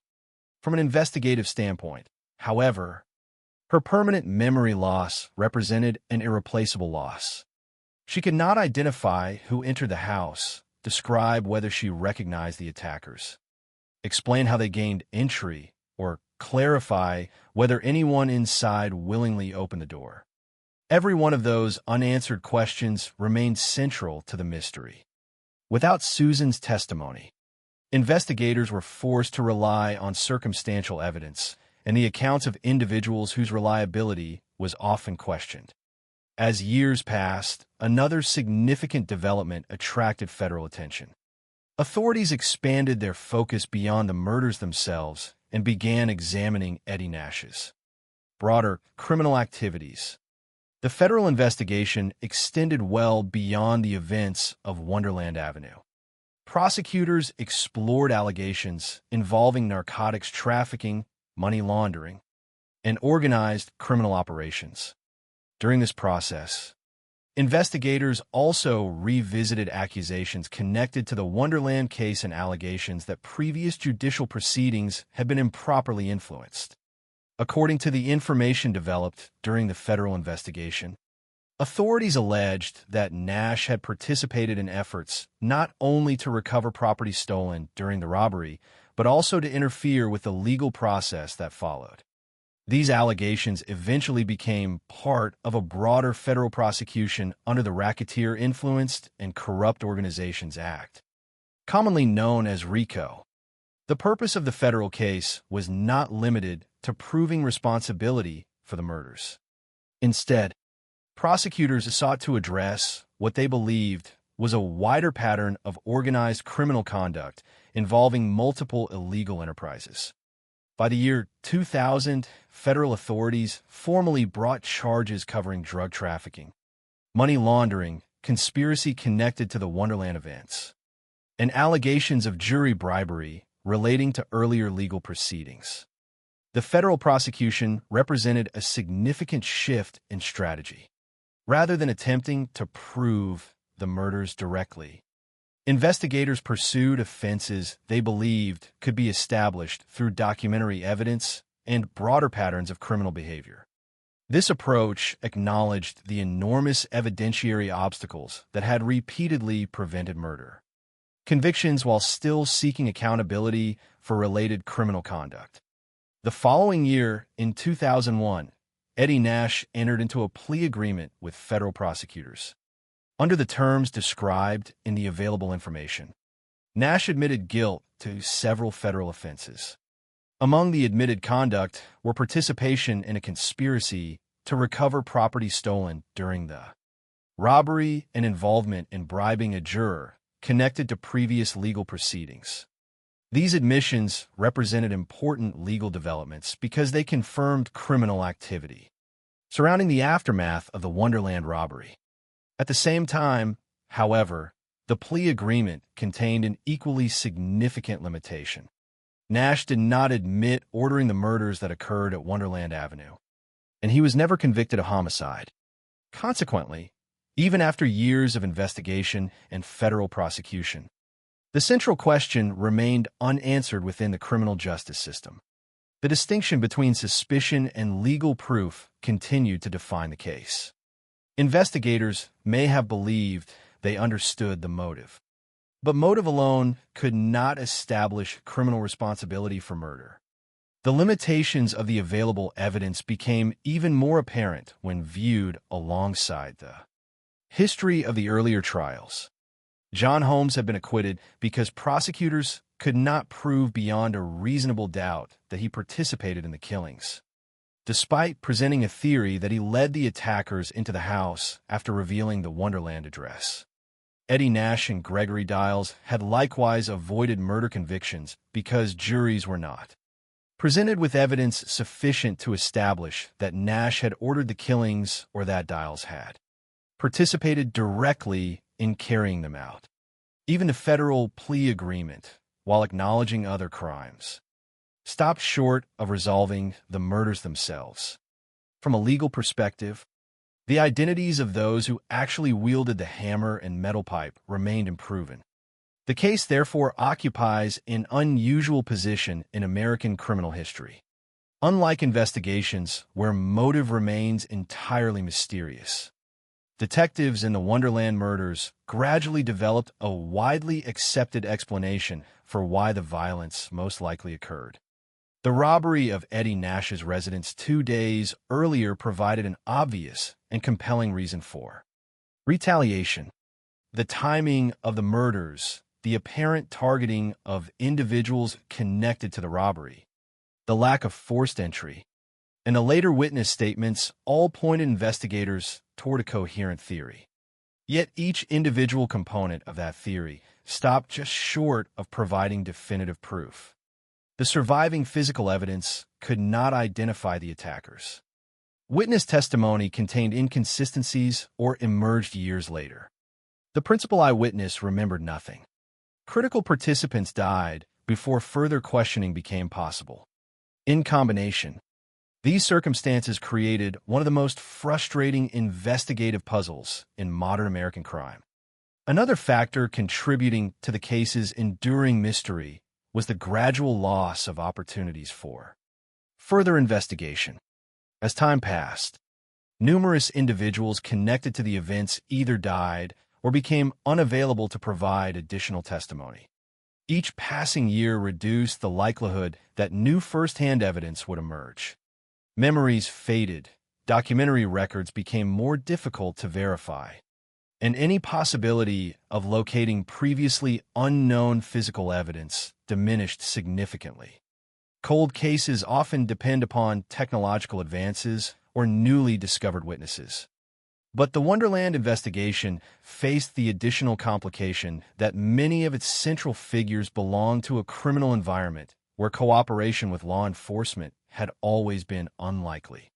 This reality limited the number of credible sources capable of clarifying unresolved questions. Despite these obstacles, the Wonderland murders continued to occupy a unique place within American popular culture.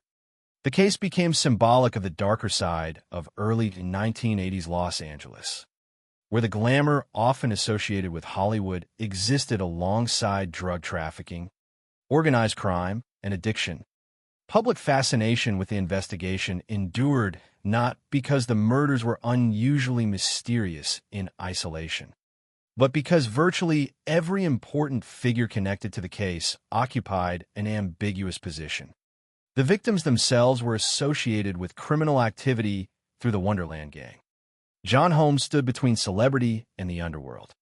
Eddie Nash represented organized criminal influence operating behind legitimate business interests. Even the surviving witness could not provide the answers investigators most desperately needed. The result was a story in which nearly every participant possessed reasons to conceal information, protect personal interests, or fear retaliation.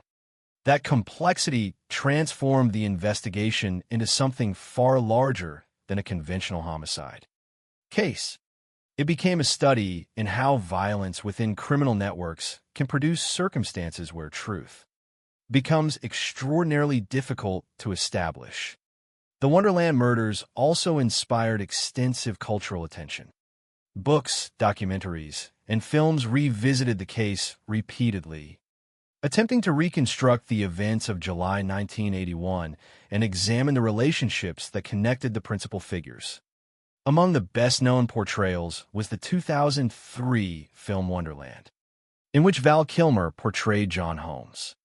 These adaptations reflected continuing public interest in the unanswered questions surrounding the case, although they did not alter the legal conclusions reached through decades of investigation.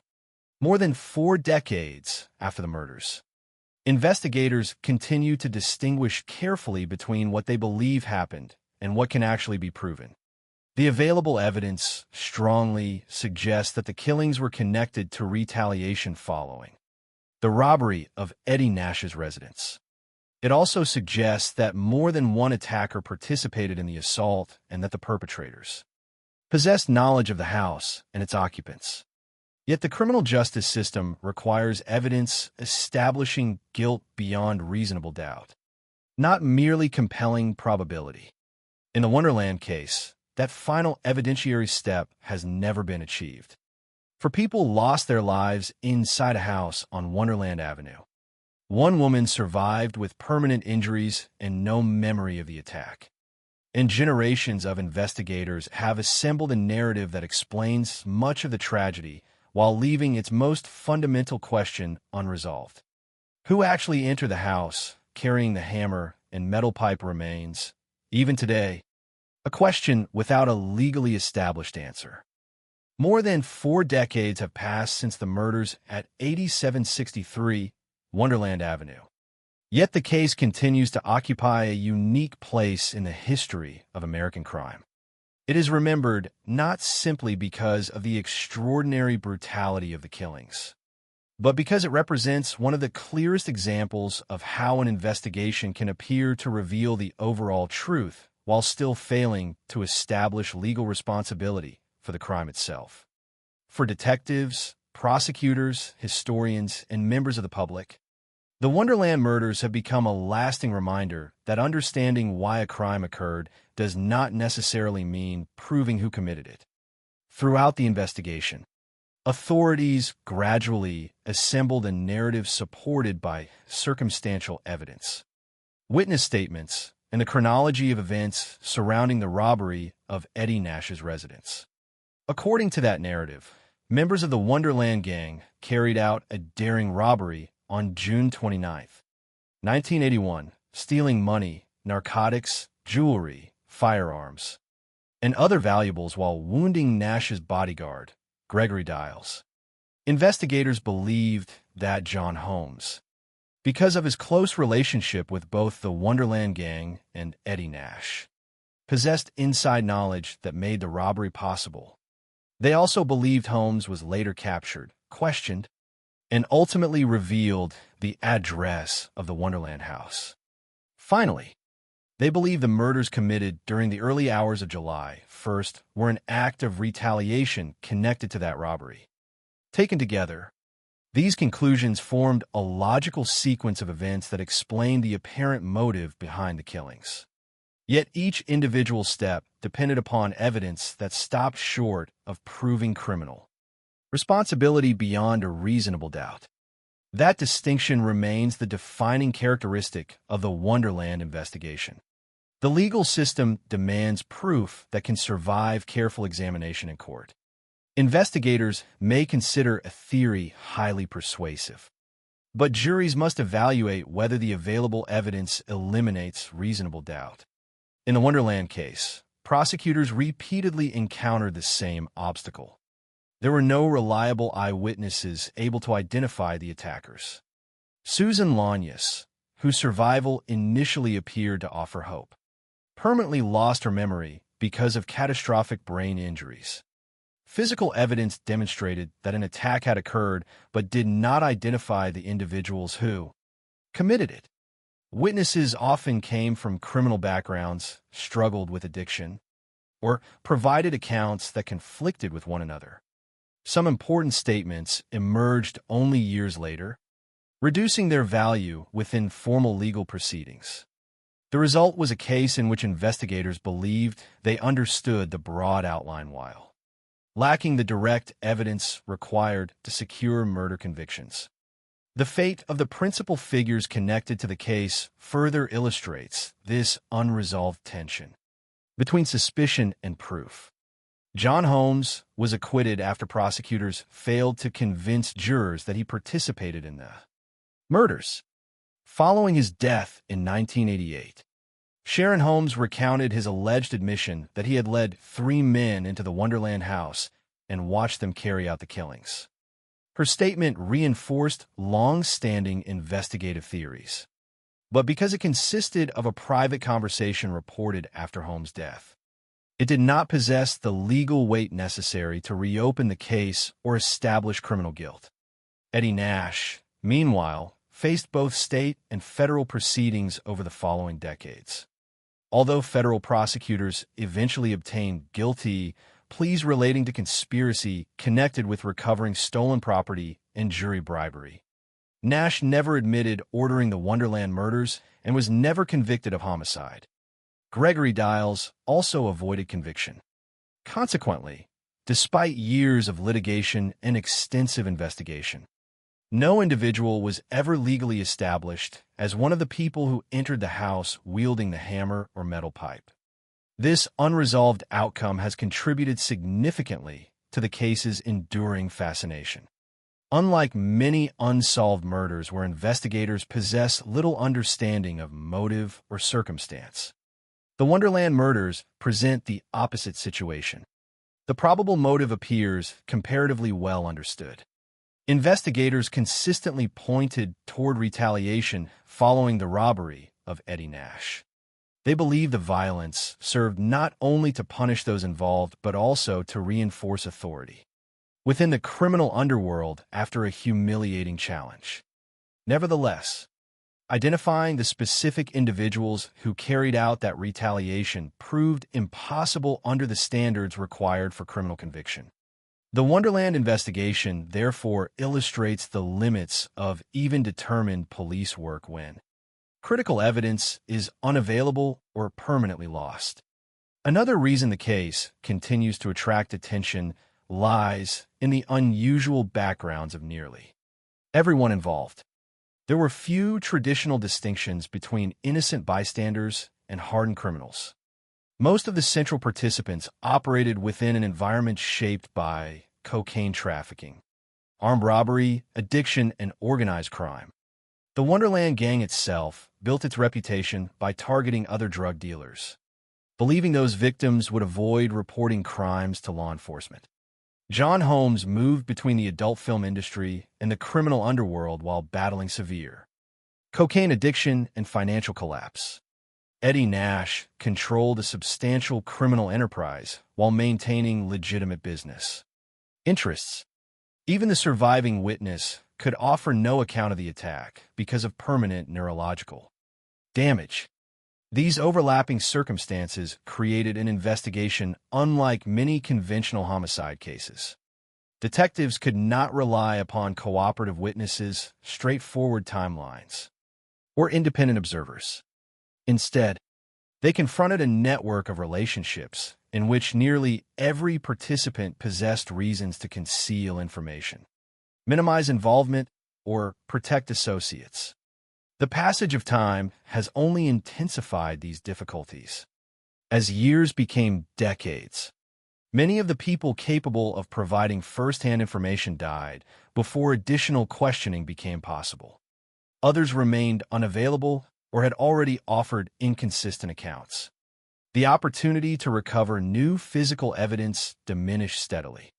Like many cold cases, the Wonderland murders reached a point where the possibility of obtaining decisive new evidence became increasingly remote. Modern investigators may revisit existing files, analyze historical records, and compare witness statements. But the fundamental evidentiary limitations identified during the original investigation remain largely unchanged. This does not mean the case lacks historical value.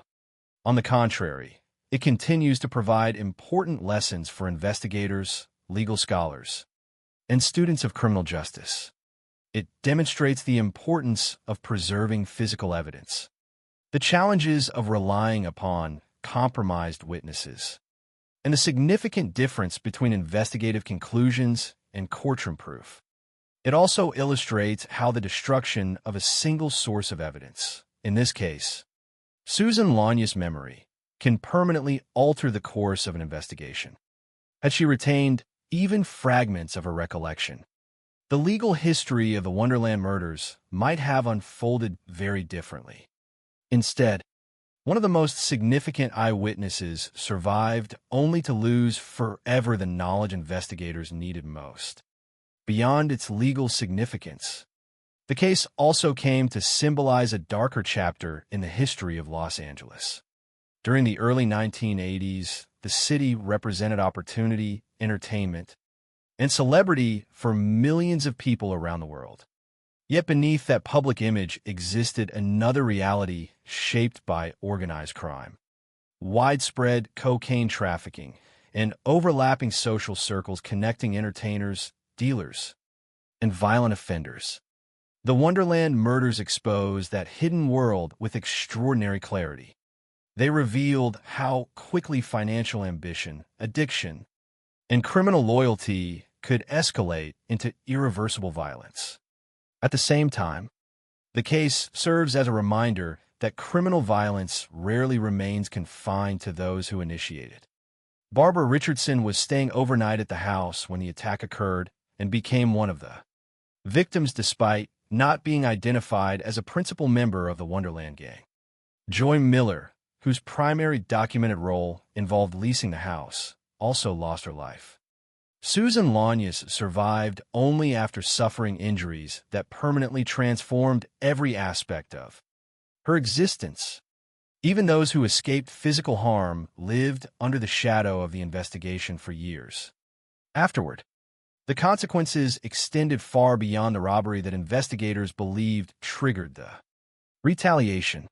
They reached into families, relationships, and lives that would never fully recover.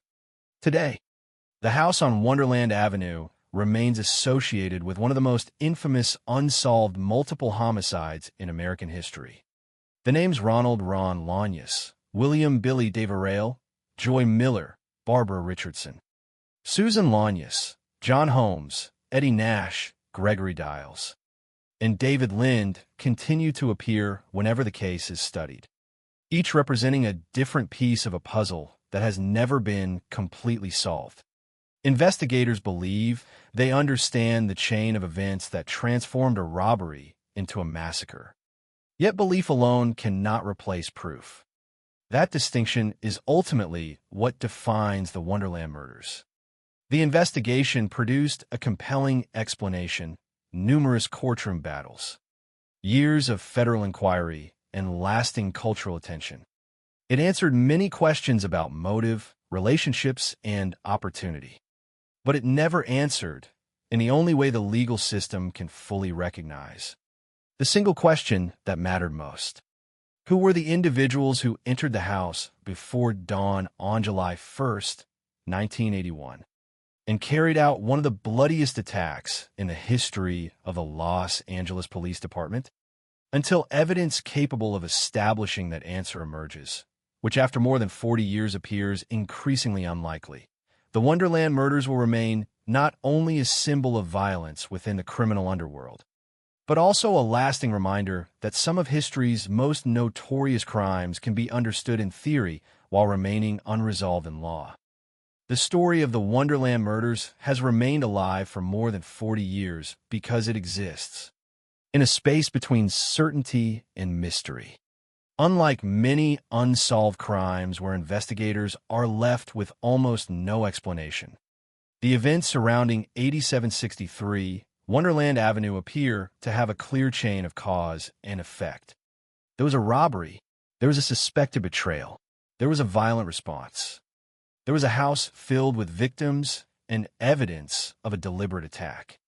Yet despite decades of investigation, trials, and public attention, the final step, the legal identification of those responsible for the killings, has never been completed. The case remains a powerful example of how the criminal world can create circumstances where the truth may be widely suspected but impossible to prove. At the center of the tragedy were the victims, whose lives became permanently connected to a crime that has often been discussed through the actions of criminals and suspects. Ronald Ron Lanyas was remembered primarily as the leader of the Wonderland gang, a man involved in drug trafficking and armed robberies who operated within the violent environment of Los Angeles' underground world. William Billy Deverell was another member of the group, known among associates for his aggressive personality and involvement in criminal activity. Joy Miller, Billy's girlfriend, was connected to the group and had her name on the rental agreement for the Wonderland house. David Lind's girlfriend, Barbara Richardson, was simply staying at the residence when the attack occurred. She was not identified as one of the people responsible for planning the robbery that investigators believed triggered the murders. Yet she became one of the victims of the retaliation. Susan Lanya survived, but survival came with a devastating cost. Her injuries permanently changed her life, leaving her without memories of the attack and unable to provide the testimony that might have answered the most important questions about what happened that night. Remembering the victims is essential because the Wonderland murders are sometimes reduced to a story about criminals fighting criminals. While many of those involved were connected to illegal activities, the violence that occurred inside the house was still a human tragedy. For people lost their lives in an attack carried out with extreme brutality, and another person endured permanent physical and neurological damage. The consequences of that morning extended far beyond the criminal relationships that investigators believed had caused the violence. The investigation also revealed how fragile criminal alliances could be. The Wonderland Gang and Eddie Nash existed within the same underground economy.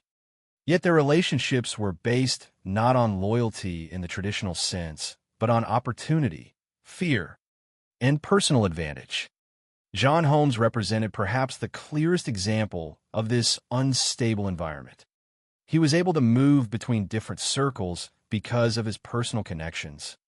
But that same position placed him in extraordinary danger when those circles came into conflict. Holmes had known the Wonderland Gang. He had known Eddie Nash. He had access to information that made him valuable to both sides. However, when the robbery occurred, the very relationships that had once protected him became the source of suspicion and danger. Holmes' role remains one of the most debated aspects of the case. The prosecution's theory presented him as a participant who helped connect the robbery to the murders.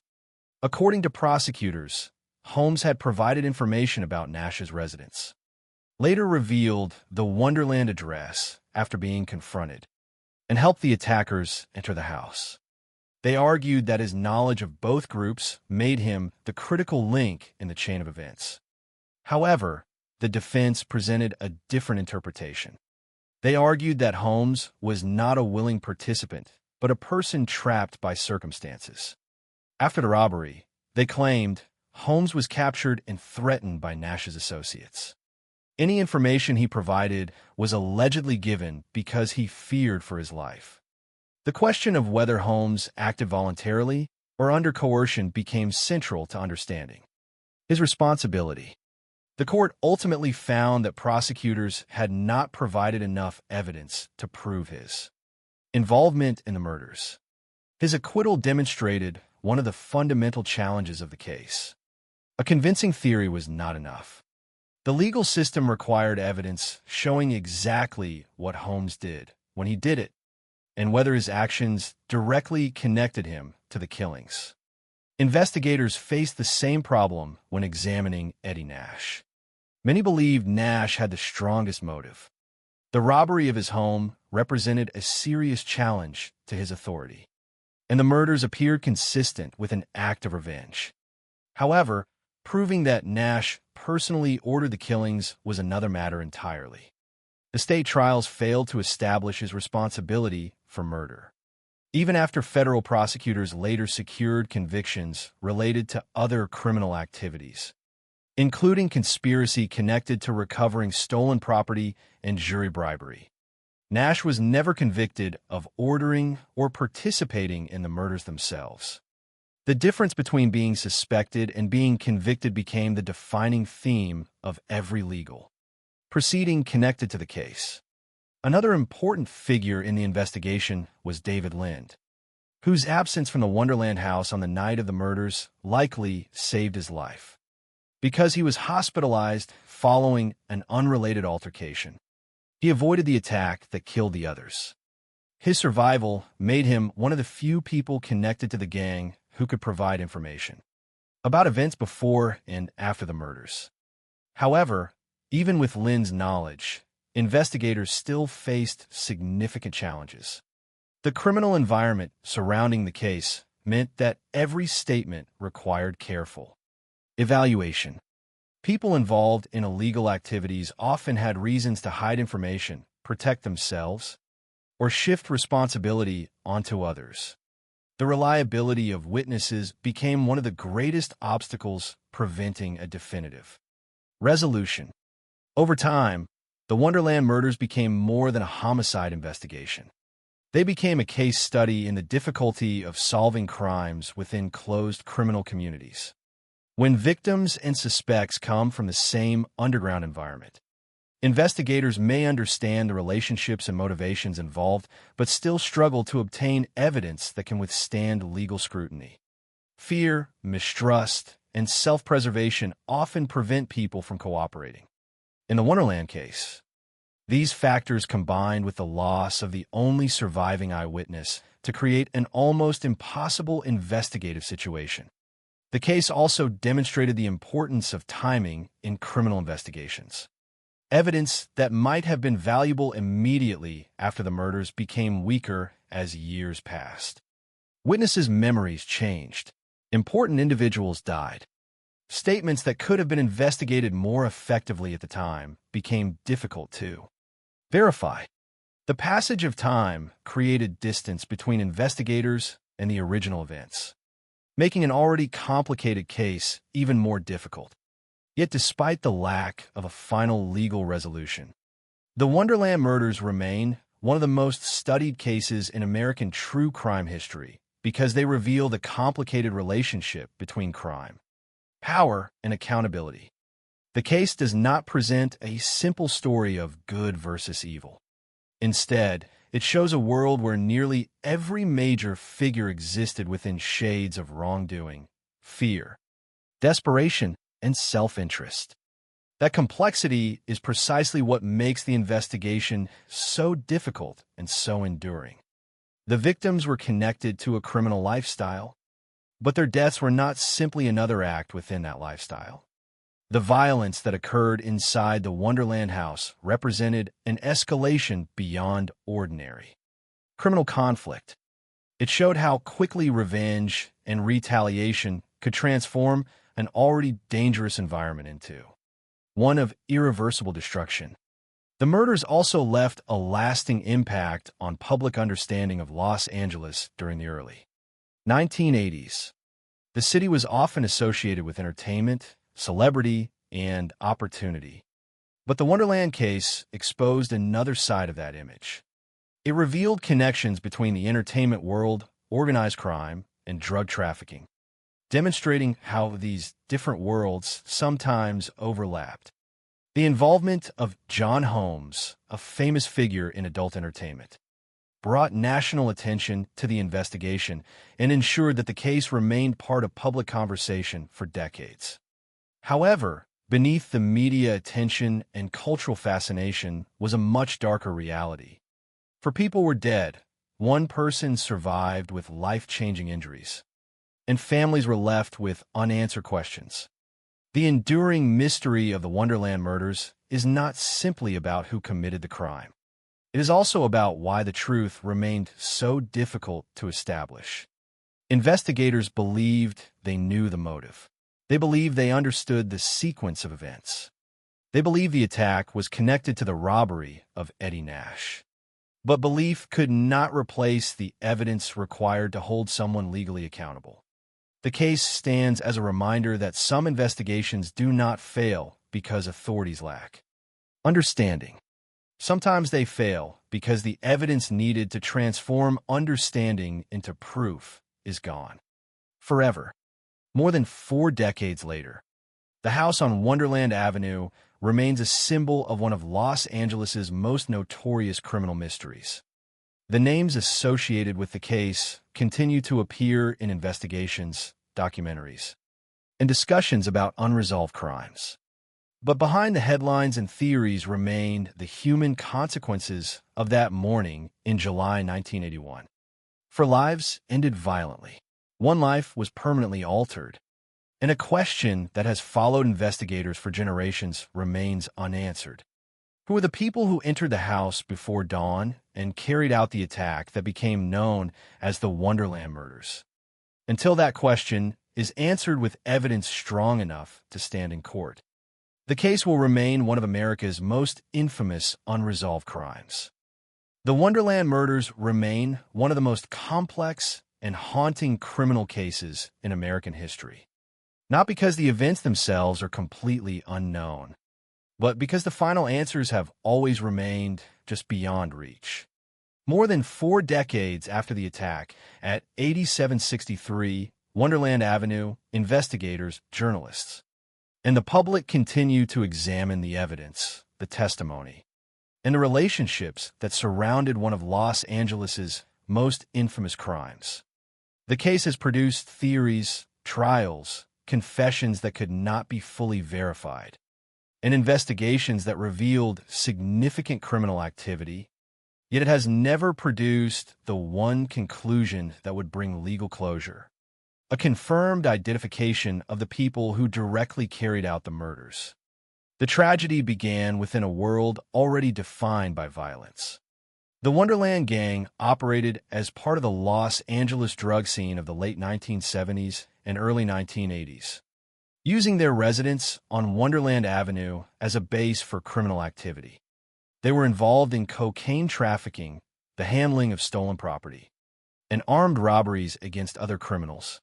Their actions created enemies, and investigators later believed that the robbery of Eddie Nash's residence on June 29, 1981, became the event that sealed their fate.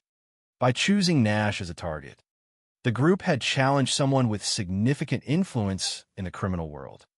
The robbery was not simply a financial crime. According to investigators, it represented a direct attack against Nash's reputation and authority. 2 days later, the people connected to the robbery were found brutally murdered. The connection between the robbery and the killings became the foundation of the investigative theory that dominated the case for decades.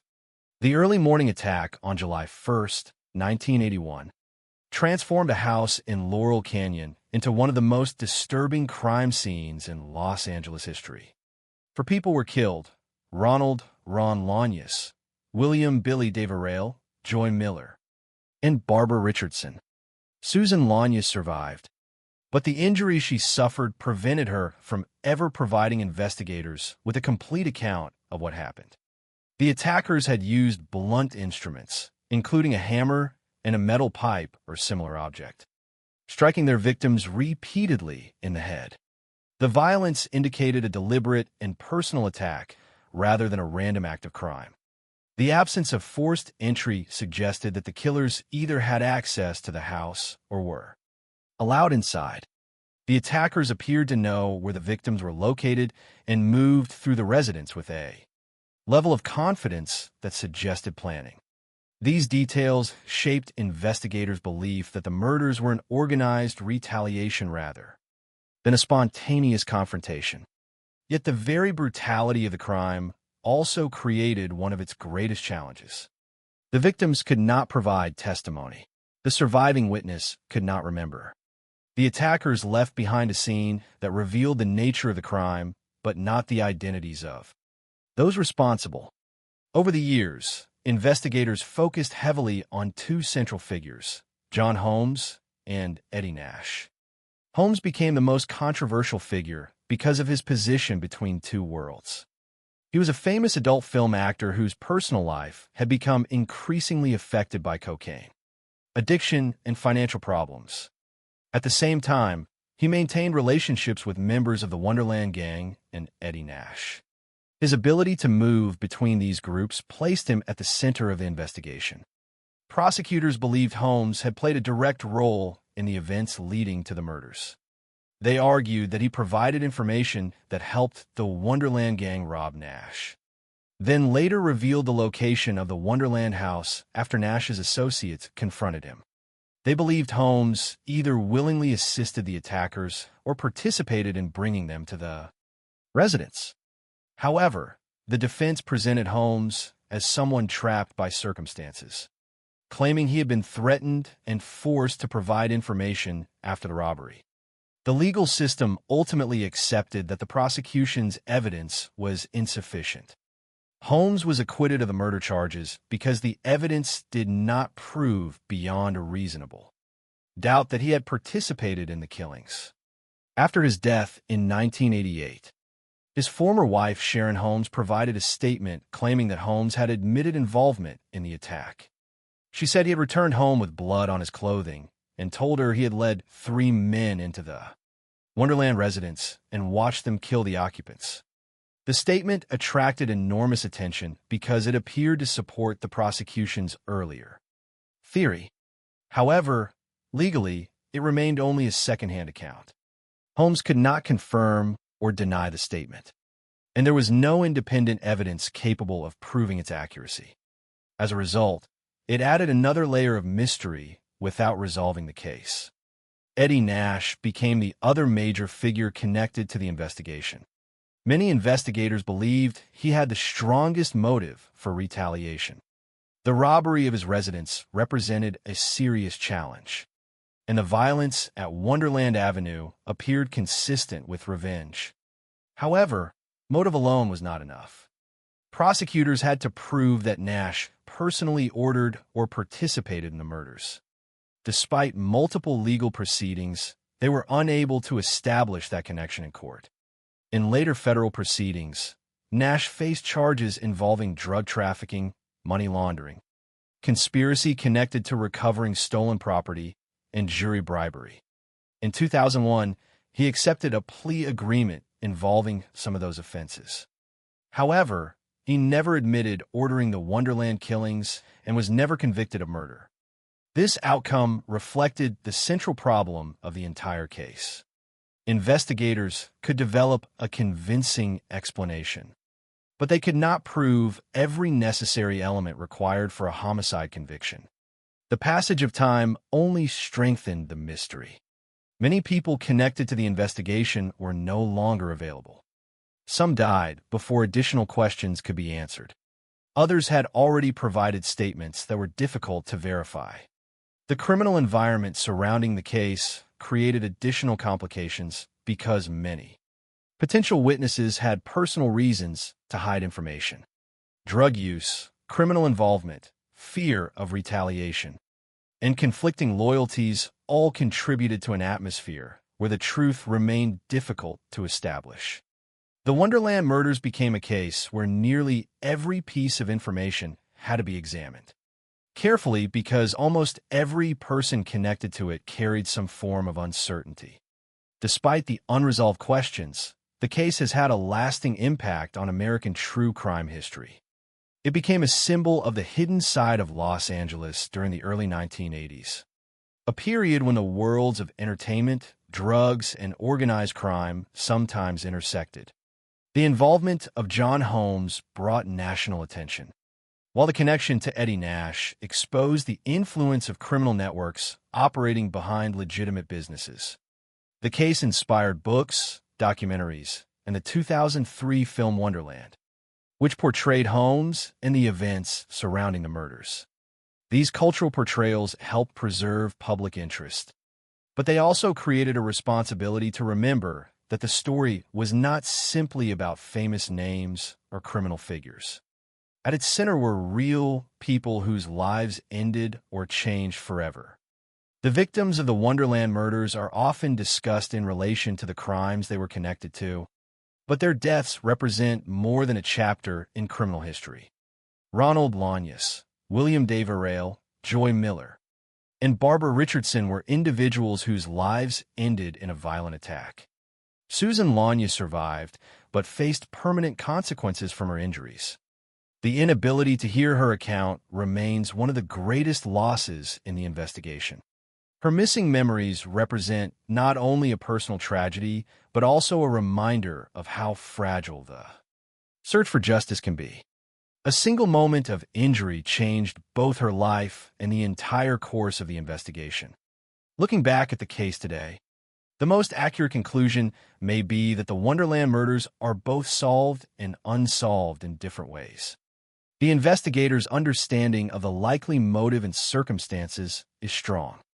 The connection between the robbery of Eddie Nash and the murders is widely accepted as the most likely explanation. The timeline, the relationships, and the available evidence create a compelling narrative. But the legal question remains unanswered. No court has established who entered the house, who carried the weapons, and who delivered the fatal blows. The names of the direct killers remain officially unknown. That distinction is what has allowed the Wonderland murders to remain a subject of fascination for generations. It is a case filled with evidence, but lacking final confirmation. A crime with a probable motive, but no definitive perpetrators. It demonstrates the difference between knowing what probably happened and proving what happened. It shows how criminal investigations can uncover patterns and relationships while still being unable to deliver complete justice. More than 40 years later, the events of July 1st, 1981, continue to echo through the history of American crime. The house on Wonderland Avenue became a place associated with violence, betrayal, and unanswered questions. The investigation revealed the dangerous connections between drugs, organized crime, and personal revenge. It exposed how quickly criminal alliances could collapse into deadly conflict. But above all, it left behind a reminder of the human cost of violence. 4 people were killed. 1 person survived with permanent injuries. Families and loved ones were left with grief and unanswered questions. And despite decades of investigation, the final mystery remains. Somewhere within the complicated web of criminals, witnesses, and conflicting stories surrounding the Wonderland murders lies the truth of what happened that night. But until evidence emerges that can meet the highest standard of justice, the case will remain one of America's most infamous unsolved crimes. A story where the investigators may understand the why, but the world still waits for the answer to who.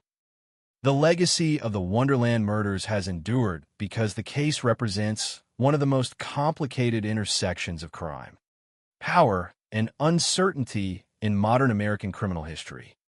More than 40 years after the attack at 8763 Wonderland Avenue, the murders continue to attract attention not because investigators have no understanding of what likely happened, but because they have never been able to transform that understanding into a complete legal conclusion.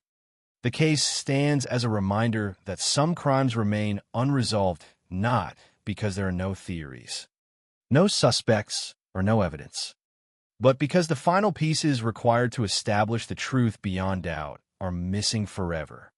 The story of Wonderland is ultimately a story about the limits of justice, the consequences of criminal violence, and the lives permanently changed by a single night of unimaginable brutality. In many ways, the investigation into the Wonderland murders began long before July 1st, 1981.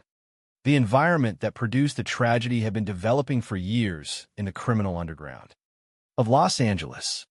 During the late 1970s and early 1980s, the city contained a complex mixture of entertainment, wealth, celebrity, and hidden criminal networks.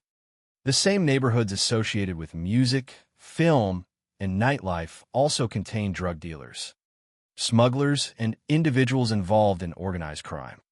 The Wonderland Gang existed within this world, building a reputation through cocaine trafficking and armed robberies. Their decision to target other criminals was based on the belief that those victims would be less likely to involve law enforcement. However, that strategy also placed them directly against people capable of responding with extreme violence. The robbery of Eddie Nash became the event that investigators believed changed everything. Until that moment, the Wonderland Gang had operated as predators within the criminal world. They had taken risks because they believed they understood the rules of that environment. But when they entered Nash's home and stole valuable property, they targeted someone investigators believed had the resources, connections, and motivation to retaliate. The attack on Wonderland Avenue, therefore, represented not only revenge, but also a message. In the criminal world described by investigators, reputation and fear were forms of power. A person who allowed such an attack to go unanswered risked appearing weak. According to the prevailing theory, the murders were intended to restore that power. Yet the tragedy of the Wonderland case is that the violence did not remain limited to those who may have participated in the original conflict. Barbara Richardson became a victim despite not being identified as a key participant in the robbery. Joy Miller, whose connection to the group was largely through her relationship with Billy Dave Arale and the rental of the house, lost her life. Susan Lanya survived, but was left with permanent injuries that affected her ability to live and communicate her experience. The consequences of the retaliation reached far beyond the people who were allegedly involved in the conflict with Eddie Nash. The case also demonstrates how criminal investigations depend not only on evidence, but on the availability of people willing and able to provide information. In many cases, investigators can solve difficult crimes through witness cooperation. Wonderland was different. Many potential witnesses existed within the same criminal environment as the suspects and victims. Their knowledge was often mixed with personal involvement, fear, or self-interest. The people who knew the most about the events were also the people whose credibility would be most aggressively challenged in court. This created a situation where every statement had to be examined carefully, and every accusation raised questions about motivation. The loss of Susan Lanya's memory was perhaps the most devastating obstacle. Her survival initially suggested the possibility of a breakthrough. A living witness inside the house could have answered questions that investigators could only speculate about. She might have known who entered, whether anyone was recognized, whether the attackers spoke, and what happened in the final moments before the violence. Instead, her injuries prevented her from remembering the attack. Her inability to provide testimony was not simply a missing piece of evidence. It represented a permanent loss of knowledge that disappeared with the damage caused that night. The investigation continued through other avenues, but nothing could replace the testimony of someone who had actually experienced the crime.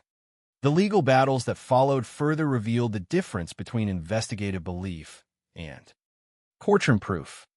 John Holmes became one of the most discussed figures because his relationships connected him to both sides of the conflict. Prosecutors believed he had played a crucial role in allowing the murders to happen. The defense argued that he was pressured and threatened.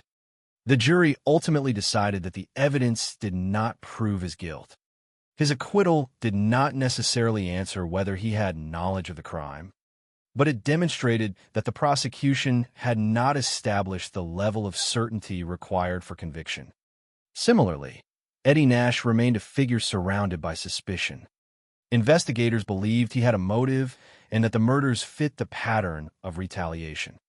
However, even after later federal proceedings resulted in convictions for other crimes, the murder allegations could not be proven in court. The criminal justice system requires more than a plausible explanation. It requires evidence that connects an individual directly to the crime. In Wonderland, that connection was never successfully established. The federal investigation into Nash showed that the broader criminal network surrounding the case was real. Authorities uncovered illegal activities involving drugs, money laundering, conspiracy, and attempts to influence legal proceedings. These findings confirmed that many of the concerns investigators had about the world surrounding the murders were justified.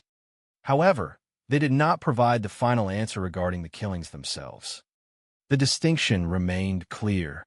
Proving involvement in criminal activity was not the same as proving responsibility for 4 murders.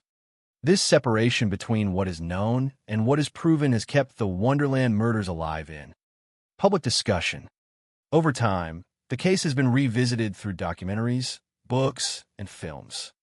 These portrayals have contributed to the public fascination surrounding the events, but they also highlight the importance of separating confirmed facts from theories. The reality of the case is already powerful without needing exaggeration. A group of criminals carried out a robbery against a powerful figure in Los Angeles' underworld. Days later, 4 people were brutally killed inside their home. A survivor lived with permanent injuries and no memory of the attack. Investigators spent years attempting to determine responsibility. Multiple suspects faced legal scrutiny, but no one was convicted of the murders. These facts alone demonstrate why the case remains significant. The Wonderland murders also changed the way many people viewed the darker side of Los Angeles during that era. The city was often presented through images of entertainment and success. But the case exposed another reality existing beneath that public image. It revealed how criminal networks could operate alongside famous industries and how individuals from very different worlds could become connected through drugs, money, and personal relationships. John Holmes' involvement attracted attention because it represented the collision between celebrity and organized crime. Eddie Nash represented the influence of criminal power hidden behind legitimate businesses. The Wonderland Gang represented the dangers of a violent underground economy. Together, these elements created a case unlike almost any other. Yet the most important lesson from the Wonderland murders is not about criminals or suspects. It is about the victims and the lasting consequences of violence. The names associated with the case are often remembered because of their connection to crime. But behind every investigation file are human lives. The 4 people who died were more than evidence in a homicide investigation. They had families, relationships, and personal histories that ended in a moment of violence. Susan Lanya's survival came with consequences that lasted for the rest of her life. Remembering these realities prevents the case from becoming only a story of criminals and theories. At its heart, it is a story of loss. The passage of time has made a definitive resolution increasingly unlikely. Many of the people who might have provided answers are gone. The evidence that existed has already been examined. The opportunities for new discoveries have become smaller with each passing year. Yet the questions remain because the need for answers does not disappear simply because time passes. For the families of those affected and for investigators who worked on the case, uncertainty remains a painful reality. The Wonderland murders are often described as a mystery, but the tragedy is that the mystery exists because real people suffered and died. More than 4 decades later, the most likely explanation remains that the murders were retaliation for the robbery of Eddie Nash. Investigators continue to believe that multiple attackers entered the house, that they knew where their victims were located, and that the violence was planned. But the names of those who carried out the attack remain unconfirmed. The people who held the weapons and delivered the fatal blows have never been convicted. That is the final unresolved question at the center of the case. The Wonderland murders remain a powerful example of how justice can sometimes reach a limit. Investigators can uncover motives, reconstruct timelines, and identify likely suspects. Courts can examine evidence and determine whether guilt has been proven. But when critical evidence is lost and certainty cannot be achieved, the truth may remain incomplete. The case continues to stand as a reminder that every crime leaves behind not only evidence, but also unanswered questions. The house on Wonderland Avenue became known as the scene of one of Los Angeles' most notorious crimes. But its deeper meaning lies in the lives forever altered by what happened there. 4 people were killed. 1 survivor carried permanent injuries. Families were left without complete answers. And after decades of investigation, the world still does not know with absolute certainty who committed the murders. The Wonderland murders remain a case where the pieces of the story appear to fit together. Yet the final piece, the identity of the killers, remains missing. Until that piece is found, the tragedy of Wonderland Avenue will remain one of America's most infamous unsolved crimes. A haunting reminder that some questions continue to survive long after the investigation has ended.